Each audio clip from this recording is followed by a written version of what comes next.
ഇന്നത്തെ ജയിലിൽ 63 രൂപയാണ് ഇന്നലെ കിട്ടുന്നതെങ്കിൽ ഇന്ന് 600 പാട്ട് കൂടി പൈസ കിട്ടും. ഇതൊക്കെയാണ് യുവാക്കൾ അങ്ങോട്ട് പോകാൻ ഇത്ര ആത്മാർത്ഥത കാണിക്കുന്നത്. പോട്ടെ, എനിക്കൊരു കേസ് വന്നപ്പോൾ അറസ്റ്റ് ചെയ്യുന്നൊക്കെ ആയി. അപ്പോൾ 2 യോഗം കൂടെ ഉണ്ട്. അപ്പോൾ ഞാൻ എൻ്റെ മോടെ കല്യാണം നിശ്ചയിച്ച് വെച്ചിരിക്കുക. എൻ്റെ വൈഫ് വന്നിട്ടുണ്ട്. നിങ്ങൾ ചോദിച്ചാൽ മതി. ഞാൻ വിവാഹം കഴിക്കുന്ന പയ്യനെയും അവൻ്റെ അപ്പനെയും വീട്ടിൽ വരുത്തിയിട്ട് പറഞ്ഞു, ഇങ്ങനൊരു വിഷയമുണ്ട്. ഞാൻ ജയിലിൽ പോയാൽ എൻ്റെ മകളെ കിട്ടിയാൽ എന്തെങ്കിലും അപമാനം നിങ്ങൾക്കുണ്ടെങ്കിൽ അത് ചെയ്യരുത്. ദേശമെല്ലാം നിൻ്റെ മുമ്പാകെ ഇല്ല, ഇപ്പോൾ വേണേൽ പിരിയണം. അവർ പക്ഷേ നല്ല ഭയമായിട്ട് നിന്നു. മനസ്സിലായില്ല. ഞാൻ ഒന്നുകൂടെ പറഞ്ഞു, ഞാൻ ഒളിച്ചു പോകാനും തീരുമാനിച്ചിട്ടില്ല. എവിടെ പോകാൻ? കാണുന്നവരെല്ലാം പറയാം അല്പം ഒന്ന് സൂക്ഷിക്കണോ. എങ്ങനെയാണ് സൂക്ഷിക്കുന്നത്? വണ്ടി കൊണ്ട് പോകുമ്പോൾ ഇങ്ങനെ സൂക്ഷിക്കാൻ പറ്റുമോ? അത് നോക്കത്തില്ല. നമ്മൾ ആസ്യൂഷ്യം ജീവിക്കാനേ പറ്റൂ, ഇല്ലേ? ശരിക്കും പറഞ്ഞാൽ അതെല്ലാം അങ്ങോട്ട് കഴിഞ്ഞു.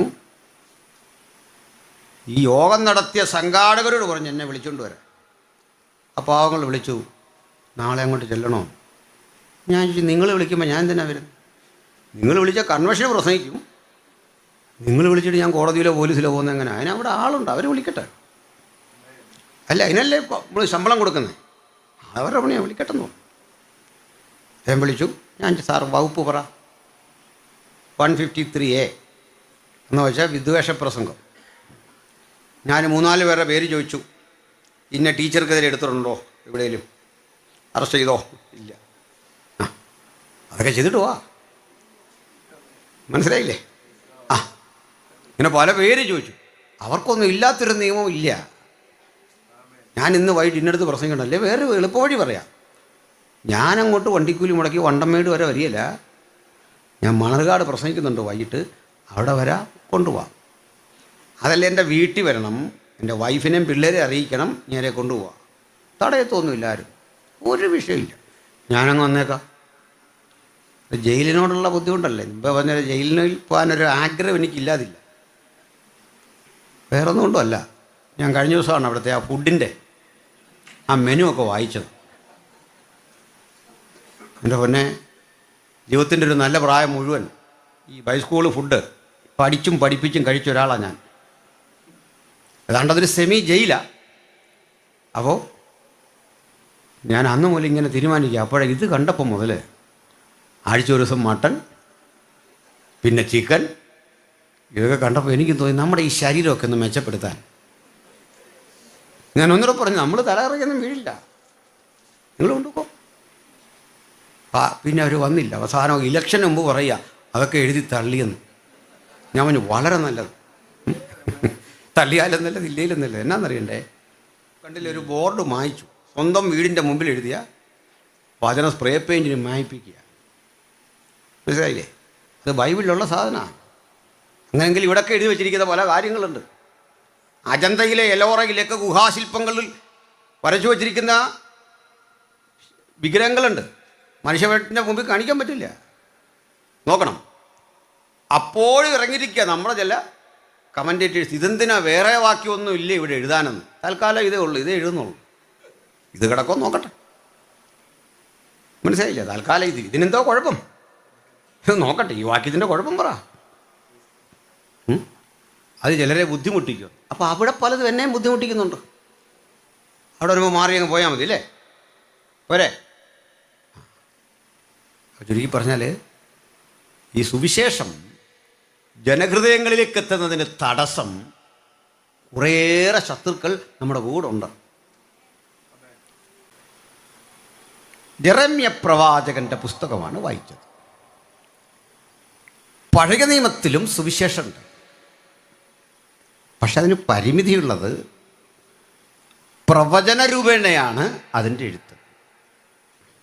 ബൈബിളിലെ ലോകത്തിലെ ഇതര കൃതികളിൽ നിന്ന് വ്യത്യസ്തമാക്കുന്ന ഘടകം അതിൻ്റെ പ്രവചന സ്വഭാവമാണ്. അതായത് ഇങ്ങനെ സംഭവിക്കും എന്ന് പ്രവാചകന്മാർ പറയുന്നു.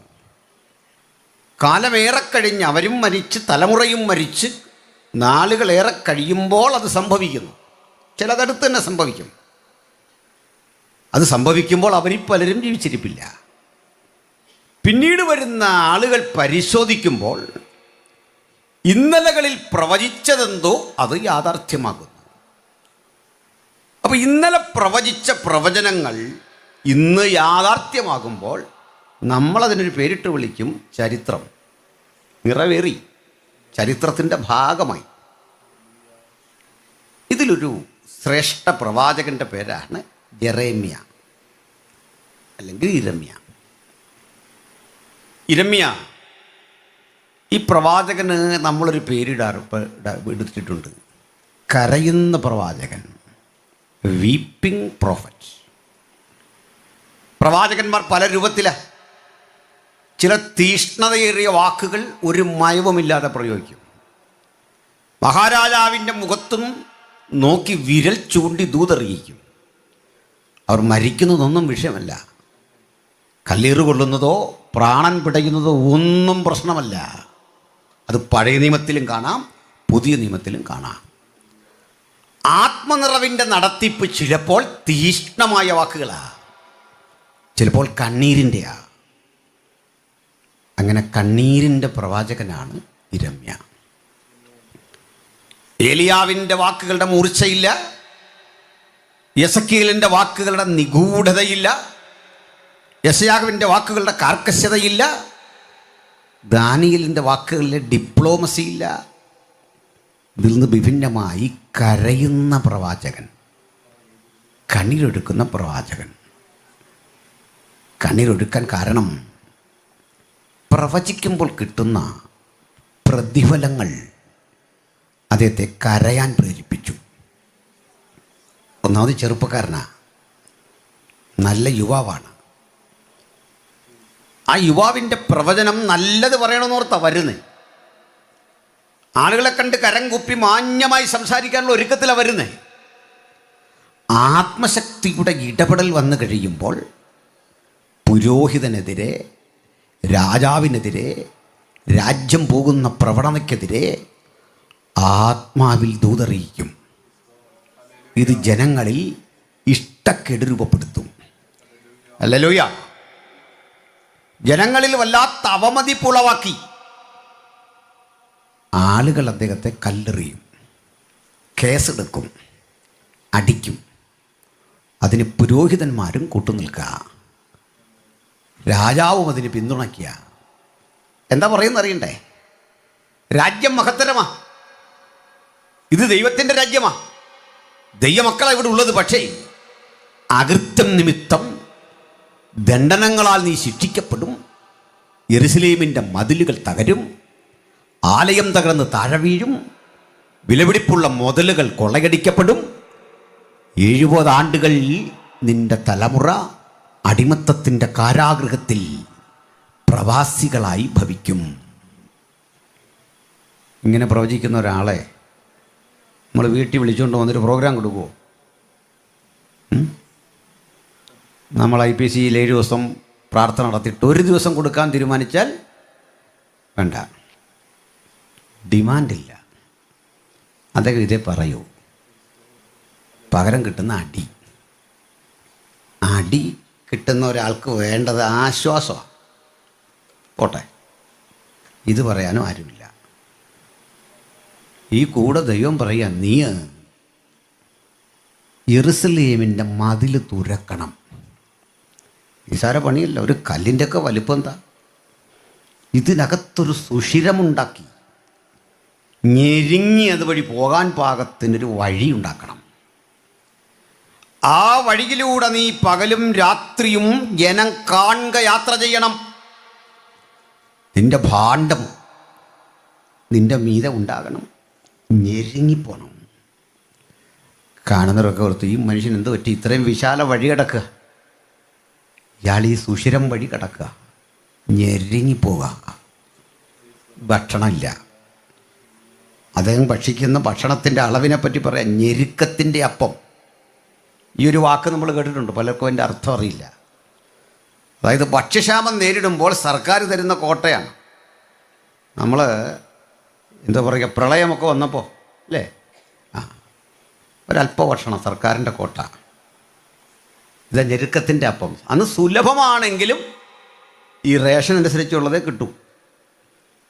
അപ്പോൾ അല്പവെള്ളം, കാരണം വെള്ളത്തിനും ക്ഷാമമാണ്. പക്ഷെ യിരെമ്യാവ് പ്രവചിക്കുന്ന കാലത്ത് ഭക്ഷ്യക്ഷാമമില്ല, വെള്ളത്തിന് ക്ഷാമമില്ല. പക്ഷെ പ്രവാചകന് കിട്ടുന്നത് ഞെരുക്കത്തിൻ്റെ അപ്പം, ഈ കഷ്ടതയുടെ വാനപാത്രം. ഇത് കഴിഞ്ഞ് കിട്ടുന്നത് അടി. അടിക്കും പീഡയ്ക്കും ഒടുവിൽ രാജാവ് അദ്ദേഹത്തെ ദൂത് അറിയിക്കാൻ ഈ വാക്കുകളൊക്കെ കേട്ടിട്ട് കൊണ്ടുവരിക. സിദെക്കീയാവെന്ന രാജാവിൻ്റെ മുഖത്ത് നോക്കി യിരെമ്യാവ് ദൂതറിയിക്കുമ്പോൾ പശൂർ എന്നറിയപ്പെടുന്നൊരു പുരോഹിതനിൽ നിൽപ്പുണ്ട്. പുരോഹിതനാ, പ്രമാണം പഠിച്ചവൻ വന്ന് ചെകിടത്തടിച്ചിട്ട് ചോദിക്കുക, നീ ഉപയോഗിച്ചൊരു പദമുണ്ടല്ലോ യിരെമ്യാവേ, യഹോവയുടെ ആത്മാവെന്ന്. ഇവിടെ വേറെ പ്രവാചകന്മാരുണ്ട്, അവരെ ആരെ അറിയിക്കാതെ ആത്മാവ് ഏത് വഴിക്കാ നിന്റെ ഉള്ളിൽ വന്നേ? അടികൊള്ളുക, വേദനിക്കുക, ഒടുക്കം ജയിലറയ്ക്കുള്ളിൽ ഇടുക. കുണ്ടറ എന്നതിന് പറയുന്നത്. ആ ജയിലറയിൽ കൊണ്ടിടുക. ജയിലറയിൽ കൊണ്ടിട്ടപ്പോൾ നമ്മളാണെങ്കിലും ഇത്തരം ചില അനുഭവങ്ങൾ ഇത് കടന്നു പോകുമ്പോഴേ അതിൻ്റെ പ്രശ്നം മനസ്സിലാവും, അല്ലേ? അതിനാണ് നമ്മൾ കണ്ടിട്ടുണ്ട് ഈ രാഷ്ട്രീയക്കാരെയൊക്കെ പോലീസ് അറസ്റ്റ് ചെയ്യുന്നതിന് മുമ്പ് ഭയങ്കര വീരവാദമാണ്. പക്ഷേ ജയിലിൽ കൊണ്ടിട്ടാൽ ഉടൻ കോടതി ജാമ്യം കൊടുക്കണമെന്നറിയാൻ ഇവനെ വിളിച്ച് ഈ സെല്ലിനകത്ത് നിർത്തി ഒരു ചോദ്യം ചോദിക്കും, ജാമ്യം കൊടുക്കാവില്ലയോ? അപ്പോൾ കേസിൻ്റെ ഗൗരവം അനുസരിച്ച് DYSPയോ ചാർജുള്ള ഉദ്യോഗസ്ഥൻ പറയും, സാർ കൊടുക്കാൻ പറ്റില്ല. ഇവൻ പോവും. ഇത് കേട്ടാലും കേട്ടില്ലെങ്കിലും കോടതിക്ക് കൊടുക്കാതിരിക്കാം. കോടതിയുടെ മാത്രം റൈറ്റാണ്, മൊണോപ്പൊളിയാണ്. അങ്ങനെ രാജ്യ നിയമം. കോടതിക്ക് വിശ്വാസം ഉണ്ടെങ്കിൽ തരും, ഇല്ലെങ്കിൽ തരത്തില്ല, അത്രേ ഉള്ളൂ. അതിനാർക്കും ചോദിക്കാൻ പറ്റില്ല എങ്ങനെ കാര്യമൊന്നും. ശരിക്കും പറഞ്ഞാൽ ഇത് അപ്പോൾ വക്കീലൊരു തന്ത്രം പറഞ്ഞു തരും, നീ അവിടെ ബോധം കെട്ടുന്ന വീണാൽ മതി.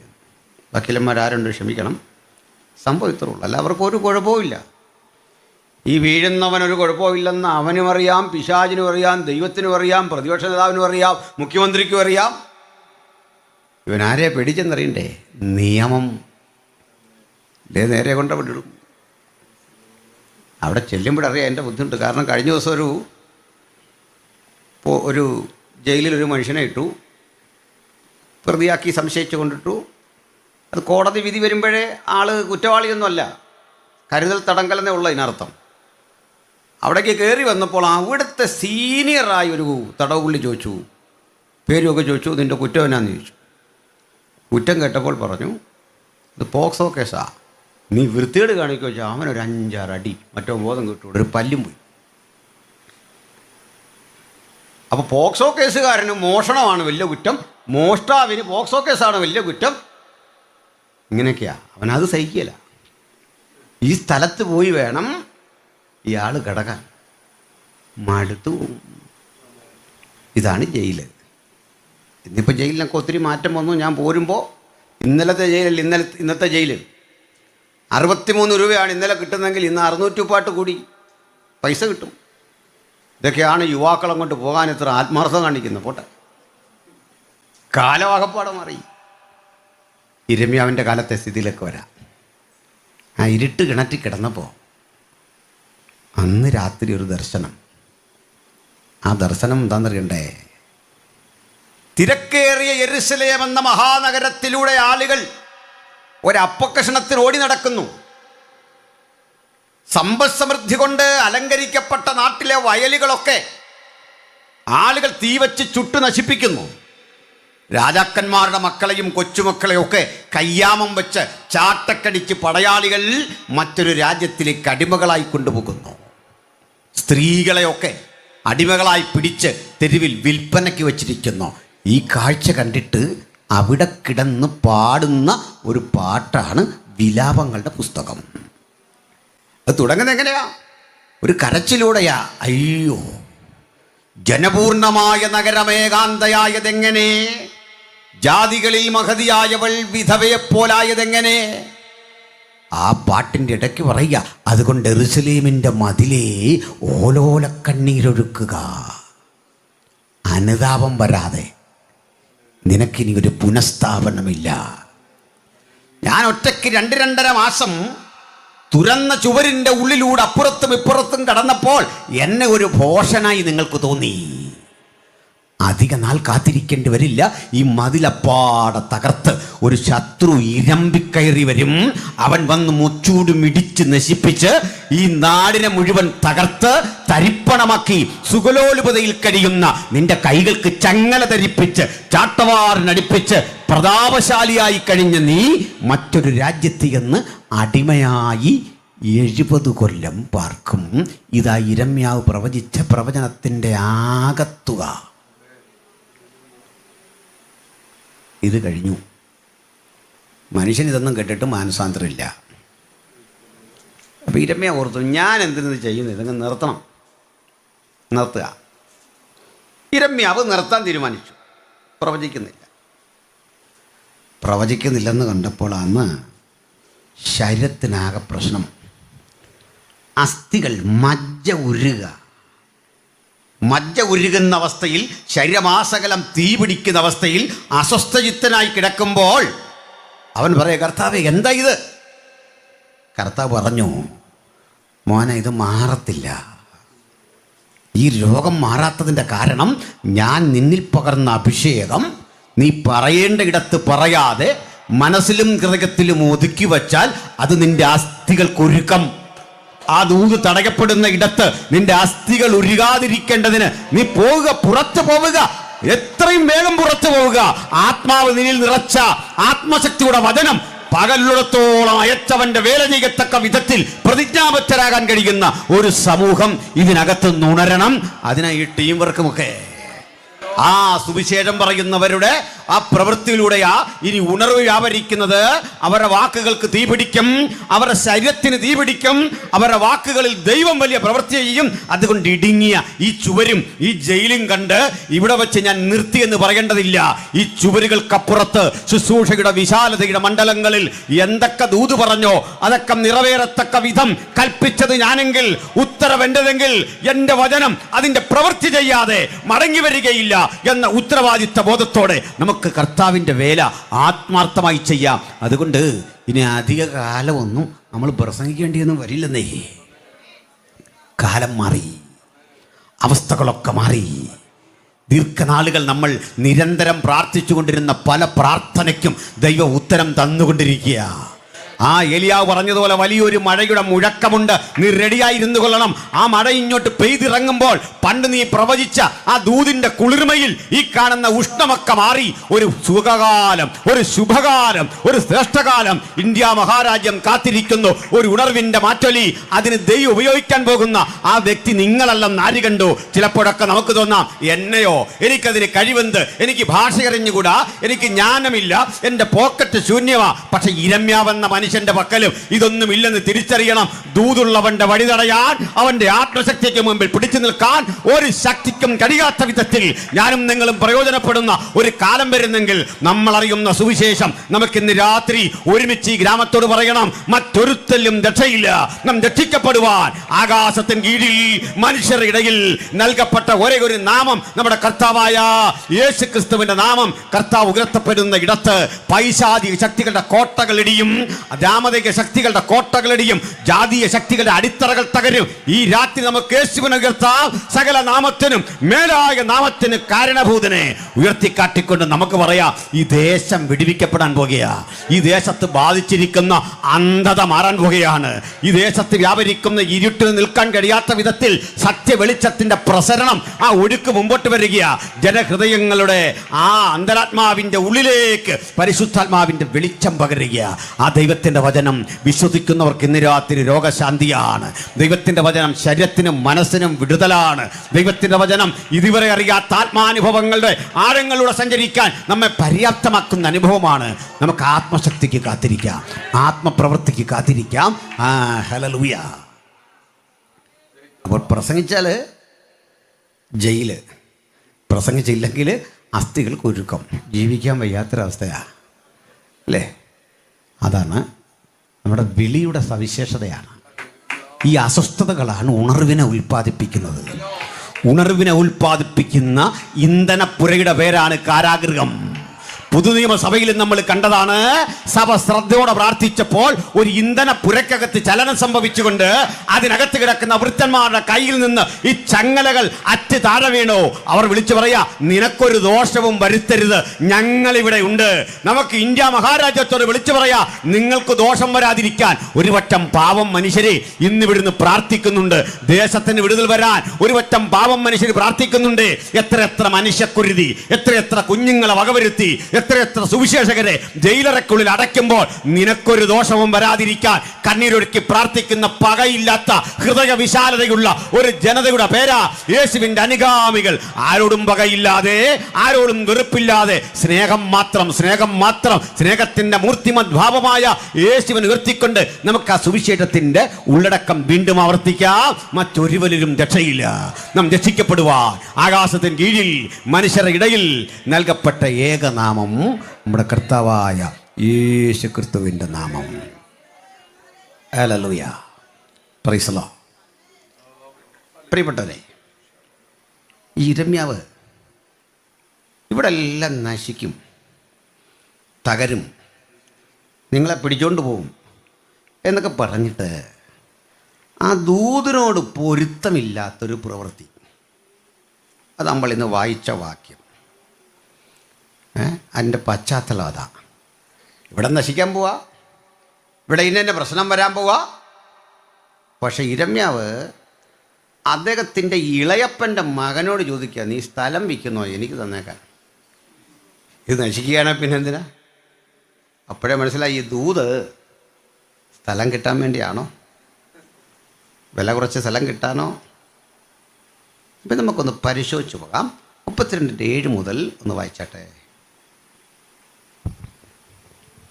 നിന്റെ ഇളയപ്പനായ ശല്ലൂമിന്റെ മകൻ ഹനമയേൽ നിന്റെ അടുക്കൽ വന്നു, അനാഥോത്തിലെ എന്റെ നിലം മേടിച്ചു കൊള്ളുക, അത് മേടിപ്പാൻ തക്കവണ്ണം വീണ്ടെടുപ്പിന്റെ അവകാശം നിനക്കുള്ളതല്ലോ എന്ന് പറയും. പിന്നെ യഹോവ അരുളി ചെയ്തതുപോലെ എന്റെ ഇളയപ്പന്റെ മകൻ ഹനമയേൽ കാവൽപുരമുറ്റത്ത് എന്റെ അടുക്കൽ വന്നു, ബെന്യാമീൻ ദേശത്ത് അനാഥോത്തിലെ എന്റെ നിലം മേടിക്കണമേ, അവകാശം നിനക്കുള്ളതല്ലോ, വീണ്ടെടുപ്പ് നിനക്കുള്ളത്, നീ അത് മേടിച്ചോളണം. അപ്പോൾ ആലോചിച്ച് നോക്കി, ഈ മനുഷ്യനാ പറഞ്ഞ ജനപൂർണമായ നഗരം തകരും, ജാതികളിൽ മഹതിയായവൾ വിധേയയെ പോലെ ആകും, 70 ആണ്ട് പ്രവാസത്തിലേക്ക് നീയൊക്കെ പോകും. ഇത് പറഞ്ഞവൻ അതേ നാവ് കൊണ്ട് യഹോവ ഇപ്രകാരം അരുളി ചെയ്യുന്നു, നിന്റെ ഇളയപ്പനായ ശല്ലൂമിൻ്റെ മകൻ ഹനമയേൽ നിന്റെ അരികിൽ വരും. എന്നിട്ട് പറയും, ചേട്ടാ ഇങ്ങനൊരു വിഷയമുണ്ട്, എൻ്റെ നിലം വിൽക്കാൻ പോവാ. അപ്പോൾ ഇസ്രായേലിലൊരു രീതിയുണ്ട്, ഒരുവനൽപ്പം പുരയിടമോ അങ്ങനെ എന്തെങ്കിലും വിൽക്കണം എന്നുണ്ടെങ്കിൽ ആദ്യം അത് സ്വന്തം ഗോത്രത്തിൽപ്പെട്ട ആരെങ്കിലും ഏറ്റവും അടുത്ത ചാർച്ചയിൽപ്പെട്ട വീട്ടിലുള്ളവർ വാങ്ങുന്നതാണ് സന്തോഷം. അവർക്ക് വേണ്ടെന്നുണ്ടെങ്കിൽ ആ ഗോത്രത്തിൽ ആർക്കെങ്കിലും കൊടുക്കും. അവർക്കും വേണ്ടെന്നുണ്ടെങ്കിൽ ഏതെങ്കിലും ഗോത്രക്കാരന് കൊടുക്കാം. അവർക്കും വേണ്ടെന്നുണ്ടെങ്കിൽ അന്യനും പരദേശിക്കും വിൽക്കാവും. അതായത് നമ്മളൊക്കെ ചെയ്യുന്നതിൻ്റെ നേരെ ഓപ്പോസിറ്റ്. മനസ്സിലായില്ല? ആർക്കും വേണ്ടെങ്കിൽ ചേട്ടാ ഇതെടുത്തോ, അല്ലേ? ഈ ബാല്യത്തിലൊക്കെ അപ്പനെയും അമ്മയും പിടിച്ചെടുത്തിട്ട് കുഞ്ഞുങ്ങൾ പറയും എൻ്റെ പപ്പായ, മറ്റവൻ പറയും എൻ്റെ പപ്പായ, എൻ്റെ മമ്മിയാ. പ്രായമായി കഴിഞ്ഞ് പറയും മമ്മി ഇവിടെ നിൽക്കട്ടെ, എനിക്ക് പറ്റി വരുന്നത് ഞാൻ വന്ന് നോക്കിയേനെ, അല്ലേ? ഈ തട്ട പിന്നെ അങ്ങോട്ടും ഇങ്ങോട്ടും. മനസ്സിലാകുന്നോ? അതോ പുള്ളി വല്ലപ്പോഴും ഈ വീട്ടിലൊരു വരവാ, ഈ വീട് നോക്കുന്ന ആളിനോടും അവൻ്റെ ഭാര്യയും കണ്ടേച്ച് പറയും അപ്പനെ അമ്മയ്ക്ക് ഇങ്ങനെയാണോ നോക്കുന്നത്, എനിക്ക് സമയമില്ലാകുമോ, അല്ലേ ഞാൻ ഇവിടെ വന്ന് നിന്നേനെ. ജോലിയുടെ കാര്യം നിനക്കറിയാമല്ലോ, അവർക്ക് ഇവിടെ വന്നിരിക്കാൻ നേരമില്ല, പിള്ളേർ പഠിക്കുക, അല്ലേ ഞങ്ങളിവിടെ വന്ന് നിന്നേനെ. ഇത് നടക്കാൻ പോകുന്ന കാര്യമൊന്നുമല്ല. നോക്കുന്ന ആളിനെ സഹായിച്ചാൽ മതി, നല്ല വാക്ക് പറഞ്ഞാൽ മതി, വേറെ ഒന്നും ചെയ്യണമെന്നില്ല. ശരിയല്ലേ? ആലോചിച്ച് നോക്കണം, പ്രായമുള്ള ഒരാളിനെ നോക്കേണ്ട ബുദ്ധിമുട്ട്. നമ്മൾ പറയും വൃദ്ധസദനമൊക്കെ കൂടി, അതിനെന്തോ കുഴപ്പം, മര്യാദയ്ക്ക് അവരെ നടത്തണേ. അമേരിക്കയിലൊക്കെ ചെന്നാൽ മനസ്സിലാവും, ഓർഫനേജ് ഇല്ല. ഞാൻ നമ്മുടെ UK ചെന്നാൽ ജോർജ് മുള്ളറുടെ സ്ഥാപനമൊക്കെ അടച്ചിട്ടിരിക്കുന്നു, അവിടെ കുട്ടികളില്ല. നല്ല കാര്യമല്ലേ, അനാശാല പൂട്ടിട്ട് അനാഥരില്ലെന്ന് അതിൻ്റെ അർത്ഥം. നല്ല കാര്യമല്ലേ? എല്ലാ അനാഥശാലകളും പൂട്ടാനുള്ളതാണ്, നടപ്പിലാക്കണ്ട അല്ലേ? അതൊക്കെ പൂട്ടണം, അനാഥരുണ്ടാകരുത്, അതാണ് കാര്യം. നമ്മളെല്ലാം അതിനാ പ്രാർത്ഥിക്കുന്നത്, അങ്ങനെയല്ലേ? ആ, അമേരിക്കയിൽ ചെന്നാൽ പള്ളി പൂട്ടിയിട്ടേക്കുക, എന്താ കുഴപ്പം? ഈ പള്ളിക്കകത്ത് നാണ്ട് കിട്ടുമോ? ഇല്ല. അമേരിക്ക വിട്, യെറുശലേമിൽ പോയാൽ നമുക്ക് ആരാധിക്കാൻ സ്ഥലമില്ല. കാരണം നമുക്ക് ഈ ഉണർവും അനുഭവമൊക്കെ തരുന്നത് യെറുശലേമിൽ തങ്ങാനല്ല, ശക്തി സംഭരിച്ച് പുറത്തോട്ട് പോകാനാ. മനസ്സിലായില്ല? കെട്ടിടം പൂട്ടിക്കിടക്കുന്നവർക്കൊന്നും നമ്മൾ വിഷമിക്കേണ്ട കാര്യമൊന്നുമില്ല. ഹല്ലേലൂയ. അത് പരാജയമൊന്നുമല്ല. അവിടെ നിന്നൊക്കെ അന്ന് ആളുകൾ ഈ രാജ്യത്ത് വന്നു, ഇവിടെ കൊണ്ട് വിതച്ചു. നമ്മൾ ഇന്ന് ഇന്ത്യയുടെ പലയിടങ്ങളിൽ വിതയ്ക്കുക. അടുത്ത കാലഘട്ടം നമ്മൾ കാണാൻ പോകുന്നത് നോർത്ത് ഇന്ത്യയുടെ പലയിടങ്ങളിൽ നിന്ന് ലോകത്തെ സുവിശേഷീകരിക്കുന്ന ജീവിതങ്ങളെ ദൈവം അവിടെ നിന്ന് ഉപയോഗിക്കും. ആ വലിയ മാറ്റങ്ങൾ ലോകരാഷ്ട്രങ്ങൾക്കുണ്ടാകാൻ ഇതിങ്ങനെ അതിൻ്റെ പ്രവൃത്തി ചെയ്തുകൊണ്ടിരിക്കും. അങ്ങനെ നിരാശയുടെ ആവശ്യമൊന്നുമില്ല. ഹല്ലേലൂയ. അപ്പോൾ ഇതാണ് അവിടുത്തെ സിസ്റ്റം, മനസ്സിലായി കാണും. അങ്ങനെ ഇരിക്കെ ദൂതിൻ്റെ കൃത്യത എന്താണെന്നറിയാം. നിന്റെ അപ്പൻ്റെ അനുജനായ ശല്ലൂമിൻ്റെ മകൻ ഹനമയേൽ നിന്റെ അരികിൽ വരും. അവൻ വന്നിട്ട് പറയും, ന്യായവും പതിവും അനുസരിച്ച് അവകാശം നിനക്കുള്ളതല്ലോ, ഈ നിലം നീ എടുക്കണം. അപ്പോൾ ഇരമ്യാ പറഞ്ഞത് വേണ്ട എന്ന് പറഞ്ഞാൽ തീർന്നു, അവൻ അടുത്തേക്ക് പോയിക്കോളൂ. പക്ഷെ ദൈവം പറയാ, നീ ഇത് വാങ്ങണം. എന്തൊരവസ്ഥ! ഞാൻ പ്രവചിച്ചതൊക്കെ ഇവിടെ ഒന്നും നടക്കില്ല, ഇവിടെ ഒന്നും വിജയിക്കില്ല. നാട്ടുകാരുടെ ഈ ദൂതെല്ലാം പറഞ്ഞിട്ട് ഞാൻ സ്ഥലം വാങ്ങിച്ചോളാൻ അവിടെ. ദൈവം പറഞ്ഞേക്കുന്നത് ഈ വിചിത്രമായ ദൂതിൻ്റെ അർത്ഥം എന്താ? അതിനൊക്കെ തന്ത്രലീനമായ വലിയൊരു പൊരുളുണ്ട്. അകത്തും പുറത്തുമിരുന്ന് വചനം കേൾക്കുന്ന നിങ്ങളുടെ ഉള്ളം തുറക്കാൻ ഞാൻ ദൈവാത്മാവിനോട് പ്രാർത്ഥിക്കുകയാണ്. കാരണം ഈ ദൂതിൻ്റെ ഉള്ളടക്കം അത്ര ശക്തിയാണ്. ചിലപ്പോഴൊക്കെ നമുക്ക് വിപരീത കാലാവസ്ഥയിൽ ദൈവം പറയുന്ന ദൂതിൻ്റെ അർത്ഥം യുക്തി കൊണ്ട് വിവേചനം ചെയ്യരുത്, ആത്മാവിൽ അതിനെ തിരിച്ചറിയണം. യുക്തി കൊണ്ടാണെങ്കിൽ ഇവിടെ സ്ഥലം വാങ്ങാൻ പറ്റില്ല, യുക്തി കൊണ്ടാണെങ്കിൽ ഇപ്പോൾ ഇവിടെ ഒന്നും നിർവഹിക്കാൻ സാധിക്കില്ല. യുക്തിയെ മാറ്റിവെച്ച് ദൈവാത്മാവിൻ്റെ പ്രവൃത്തിക്ക് കർത്താവ് പറയുന്ന ആലോചന കേട്ടങ്ങോട്ട് ഇറങ്ങി പുറപ്പെടാൻ പത്രോസ് പറയും പോലെ, നാഥ രാത്രി മുഴുവൻ അധ്വാനിച്ചു, അതാ എൻ്റെ യുക്തി. ഞാൻ വലയിട്ട സ്ഥലത്തുകൂടെ ഒത്തിരി ഇടങ്ങളിൽ പല വള്ളക്കാർ വന്നു, ആർക്കും ഒന്നും കിട്ടുന്നില്ല. പക്ഷെ ഞാൻ വലയിറക്കും, കാരണം നിന്റെ വാക്കെൻ്റെ മൂലധനമാണ്. പറഞ്ഞത് നീയാണെങ്കിൽ, ആലോചന നിന്റെ ആണെങ്കിൽ, ഞാൻ യുക്തിബോധത്തെ മാറ്റിവെച്ച്, തീരുമാനങ്ങളെ മാറ്റിവെച്ച്, അധ്വാനവും ക്ഷീണവും മാറ്റിവെച്ച് വലയിറക്കാൻ പോകുക. കാരണം എനിക്കറിയാം, നിന്നോടുകൂടെ ചേർന്ന നാൾ മുതൽ നിന്റെ വാഗ്ദത്തത്തിൻ്റെ ശക്തി എന്താ, നിന്റെ വാക്കുകളുടെ വീര്യം എന്താ, ഞാൻ പ്രാർത്ഥിച്ചപ്പോൾ, ഞാൻ ആഗ്രഹിച്ചപ്പോൾ നീ തന്ന മറുപടിയുടെ ആക്കം എന്താ, അതിൻ്റെ ശക്തിയും ബലവും എന്താണെന്ന് എനിക്ക് ബോധ്യപ്പെട്ടിട്ടുണ്ട്. അതുകൊണ്ട് നിന്റെ വാക്കിന് ഞാൻ വലയിറക്കും. കഥാവ് തെളിവും കൊടുത്തു. പെരുത്ത മീൻകൂട്ടം വലയിൽ കയറി, വല കീറാറായി. അന്ന് ആ പത്രോസിന് മനസ്സിലായത്, ദൈവം തന്നു തുടങ്ങിയാൽ അതിനെ താങ്ങാനുള്ള ത്രാണി നമ്മുടെ ഈ വലക്കില്ല. അതിൻ്റെ ദുർബലമാക്കേണ്ട വല അത് നേരത്തെ വൃത്തിയാക്കിക്കൊള്ളണം. അതിനെ ശുദ്ധീകരിച്ച് അറ്റുപോയ കണ്ണികൾ കൂട്ടിക്കെട്ടിക്കൊള്ളണം. വിശാലമായിരിക്കണം വല. അതിന് ദുർബലപ്പെട്ട ചരടുകളെയൊക്കെ കെട്ടിമുറുക്കി പെരുത്ത മീൻകൂട്ടങ്ങളുടെ പ്രതീക്ഷയോടെ ആഴത്തിലേക്ക് നീക്കി വലയിറക്കുമ്പോൾ ദൈവം നമുക്ക് വേണ്ടി കരുതുന്ന വിധങ്ങളുടെ ആ ശക്തി എന്തെന്ന് മനസ്സിലാക്കും. അത് മനസ്സിലാക്കാനാ തൻ്റെ നാമത്തിൽ നമ്മളെയൊക്കെ വിളിച്ചു വെറുതിരിക്കുന്നത്. അപ്പോൾ നമ്മുടെ യുക്തിവിചാരങ്ങൾക്ക് ഒരു താൽക്കാലിക അവധി ഈ കാര്യത്തിൽ മാത്രം. ദൈവത്തിൻ്റെ ആലോചനയ്ക്ക് മുമ്പിൽ അത് നമുക്കൊണ്ട് മാറ്റിവെക്കാം. യുക്തിയൊക്കെ വേണം. അപ്പോൾ അടുത്ത് സംഭവിക്കുന്നേ, രണ്ട് വിധ ആധാരങ്ങൾ എഴുതിച്ചു എന്നാണ്. അവിടെ ഒരു പ്രോപ്പർട്ടിക്ക് രണ്ട് ആധാരമുണ്ട്. ഒരെണ്ണം തുറന്നിരിക്കുന്നതും ഒന്ന് അടഞ്ഞിരിക്കുന്നതും. ഇങ്ങനെയാണ് പ്രയോഗം. മനസ്സിലാകുന്നുണ്ടോ? അതെന്തെന്ന് ഞാൻ പറയാം. ബൈബിളിലുണ്ടോ എന്നൊന്ന് വായിക്കാം, താഴോട്ട് വായിച്ചിട്ട് ബാക്കി വായിക്കാം. നീ അത് മേടിച്ചു കൊള്ളണം എന്ന് എന്നോട് പറഞ്ഞു. അത് യഹോവയുടെ അരുളപ്പാട് എന്ന് ഞാൻ ഗ്രഹിച്ചു. അങ്ങനെ ഞാൻ ഇളയപ്പന്റെ മകൻ ഹനമയേലിനോട് അനാഥോത്തിലെ നിലം മേടിച്ചു. വില 17 ശേക്കൽ വെള്ളി തൂക്കിക്കൊടുത്തു. 17 ശേക്കൽ വെള്ളി വിലയായി കൊടുത്തുകൊണ്ട് തൂക്കി അത് വാങ്ങി.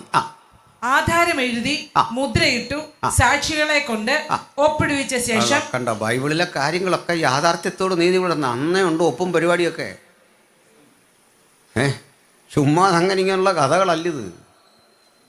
ഇത് കെട്ടുകഥകളിലാണ് എഴുതി വെച്ചിരിക്കുകയല്ല. ന്യായവും പതിവും അനുസരിച്ച് 17 ശേക്കൽ വെള്ളി അടിസ്ഥാന വിലയുണ്ട് ഭൂമിയുടെ. ആ ലാൻഡ് വാല്യൂ അനുസരിച്ച് തൂക്കി കൊടുത്തിട്ട് അനിയൻ്റെ മോനാണെന്ന് നോക്കിയില്ല, കൃത്യം പണം കൊടുത്ത് എഴുതി മുദ്ര വെച്ചു. എന്നിട്ട് ഒപ്പിടുവിച്ച ശേഷം ഞാൻ പണം അവന്റെ തുലാസിൽ തൂക്കിക്കൊടുത്തു. പിന്നെ ഇങ്ങനെ ന്യായവും പതിവും അനുസരിച്ച്. കണ്ടോ, അവൻ അർഹതപ്പെട്ട കൊടുത്തു. ന്യായവും പതിവും നാട്ടുനടപ്പനുസരിച്ച്, ന്യായമനുസരിച്ച്, പതിവനുസരിച്ച് അവന് കൊടുത്തു. പിന്നെ മുദ്രയിട്ടിരുന്നതും തുറന്നിരുന്നതുമായ ആധാരങ്ങൾ ഞാൻ വാങ്ങി. 2 വിധ ആധാരം വാങ്ങി, തുറന്നിരുന്നതും മുദ്രയിട്ടതും. ഇത് ഞാൻ സാറിന് വെളിപ്പാട് പ്രസംഗിക്കുമ്പോൾ ഈ മുദ്ര ഭേദിക്കാൻ ആരെയും കണ്ടില്ല, ആ വചനം പറയുന്നിടത്ത് ചേർത്ത് പറയുന്നൊരു ഭാഗമാണ്. അതിൻ്റെയൊക്കെ ഉത്തരം അവിടെ കിടപ്പുണ്ട്, എന്തുകൊണ്ട് കണ്ടില്ലെന്നൊക്കെ ഉണ്ട്. എന്താണെന്നറിയണ്ടേ? ഒരപ്പന് 8ഉം 10ഉം മക്കളൊക്കെ അല്ലേ അന്ന്. തൽക്കാലം നമുക്ക് യാക്കോബിനെ തന്നെ എടുക്കാം. 12 പേര്, 13 പേരുണ്ട്, 13-ലധികം ഉണ്ട്. പുത്രന്മാരെയും പുത്രിമാരെയും എന്നാണ് കാണുന്നത്. നമുക്ക് ദീനയുടെ പേരേ അറിയത്തുള്ളൂ. ദീന എന്ന് പറഞ്ഞൊരു പെൺകുട്ടിയും പിന്നെ 12 പേരും അല്ലേ. അപ്പോൾ ഇതിലെ 12 പേരെ എടുക്കാം. ഇവർക്ക് അവകാശം വിഭജിച്ചു കൊടുക്കുമ്പോൾ അപ്പൻ ഇതെല്ലാം നേരത്തെ എഴുതി റെഡിയാക്കി വെക്കും. അപ്പൻ മാത്രമല്ല, നമ്മളിതൊക്കെ ചെയ്തു വെച്ചോണം, അല്ലെ പിള്ളേർ തമ്മിൽ പ്രശ്നം ഉണ്ടാവും. ഉള്ള സ്നേഹം കളയരുത്. അല്ലെ ഒരു കൊച്ചു പറയും, പപ്പ ഇതൊക്കെ എനിക്ക് തരാമെന്ന് പറഞ്ഞിരുന്നു, വാക്കാൽ പറഞ്ഞതാണ്, കണ്ണിക്കാൻ പറ്റും, വലിയ വിഷയമാകും. അതുകൊണ്ട് നല്ല ബോധമുള്ളപ്പോൾ ഇതങ്ങ് ചെയ്തു വെച്ചോണം, അല്ലെ വലിയ പ്രശ്നമാണ്. ഇതെല്ലാം എഴുതിയിട്ട് ഇത് ചുരുട്ടി ഒന്നുകിൽ ഒരു മൺകുടത്തിനുള്ളിലോ അതല്ലെങ്കിൽ ഒരു തുകൽ പാത്രത്തിനുള്ളിലോ ആക്കി അത് ചുറ്റിക്കെട്ടുന്നതിന് തന്നെ രീതിയുണ്ട്. ക്ലോക്ക് വൈസിലും ആൻറ്റി ക്ലോക്ക് വൈസിലും ചുറ്റണം. ചുറ്റിയിട്ട് അതിൻ്റെ മീതെയൊക്കെ വചനം എഴുതി വെക്കണം. ഇതാ വീടിൻ്റെ പ്രമാണം, ആധാരമാണ്. ഈ ആധാരത്തിന് ജൂതനൊരു ഭാഷ പറയും, മെസ്സൂസ. എന്താ പറയുന്നത്? മെസ്സൂസ. അപ്പം മലയാളത്തിൽ അത് പരിഭാഷപ്പെടുത്തി അത് നശിപ്പിച്ച് വെച്ചിരിക്കുക. മുമ്പ് മലയാളത്തിൻ്റെ ഗുണം പറഞ്ഞെങ്കിലും മലയാളത്തിൽ കിടക്കുക ഗൃഹബിംബം. ഗൃഹബിംബം എന്നൊരു 2 പദമുണ്ട്. ടെറാഫീമുണ്ട്, അത് വിഗ്രഹമാണ്. മെസൂസയുണ്ട്, അത് വിഗ്രഹമല്ല. അതായത് നമ്മുടെ റാഹേൽ അപ്പൻ്റെ ഇന്ന് അടിച്ചു മാറ്റിക്കൊണ്ട സാധനമാണ്. എന്തെന്നാ? മെസൂസ. അതായത് ഈ ആധാരം. എൻ്റെ വൈഫിൻ്റെ പേര് റാഹേൽ എന്ന, റേച്ചൽ എന്നാ. ഞാൻ കൂടുതൽ പ്രസംഗിച്ച അവക്കെന്തോ തോന്നുന്നു, അതുകൊണ്ട് ഞാൻ ആ വിഷയെ വിട്ടു. മെസൂസ എന്താണെന്ന് മനസ്സിലായില്ലേ? അപ്പൻ്റെ ആധാരം അടിച്ചു മാറ്റി കൊണ്ടുവരിക, അല്ല വിഗ്രഹത്തിൻ്റെ മീതെ കയറിയിരുന്നല്ല. ഇതെങ്ങനെയാണ് പ്രയോജനപ്പെടുന്നത്? പറയാം. ഇതിൻ്റെ ഉള്ളിൽ രഹസ്യമാണ്, പക്ഷേ അത് സൂക്ഷിച്ചു വെക്കാറില്ല, അത് പരസ്യമാക്കി വെക്കുക. മിക്കവാറും കയറി ചെല്ലുന്ന വീടിൻ്റെ ഏറ്റവും ഫ്രണ്ടിൽ, ഇപ്പോൾ ഈ തൂണയിൽ അല്ലെങ്കിൽ നമ്മുടെ കോളിമ്പലൊക്കെ ഇരിക്കുന്ന ഭാഗത്ത് ഈ സാധനം ഇങ്ങനെ തൂക്കിയിട്ടിരിക്കുക. വീട്ടുകാർക്കൊരഭിമാനമാണ്, ഇങ്ങനൊരു സാധനം ഇവിടെ ഉണ്ടെന്നോ.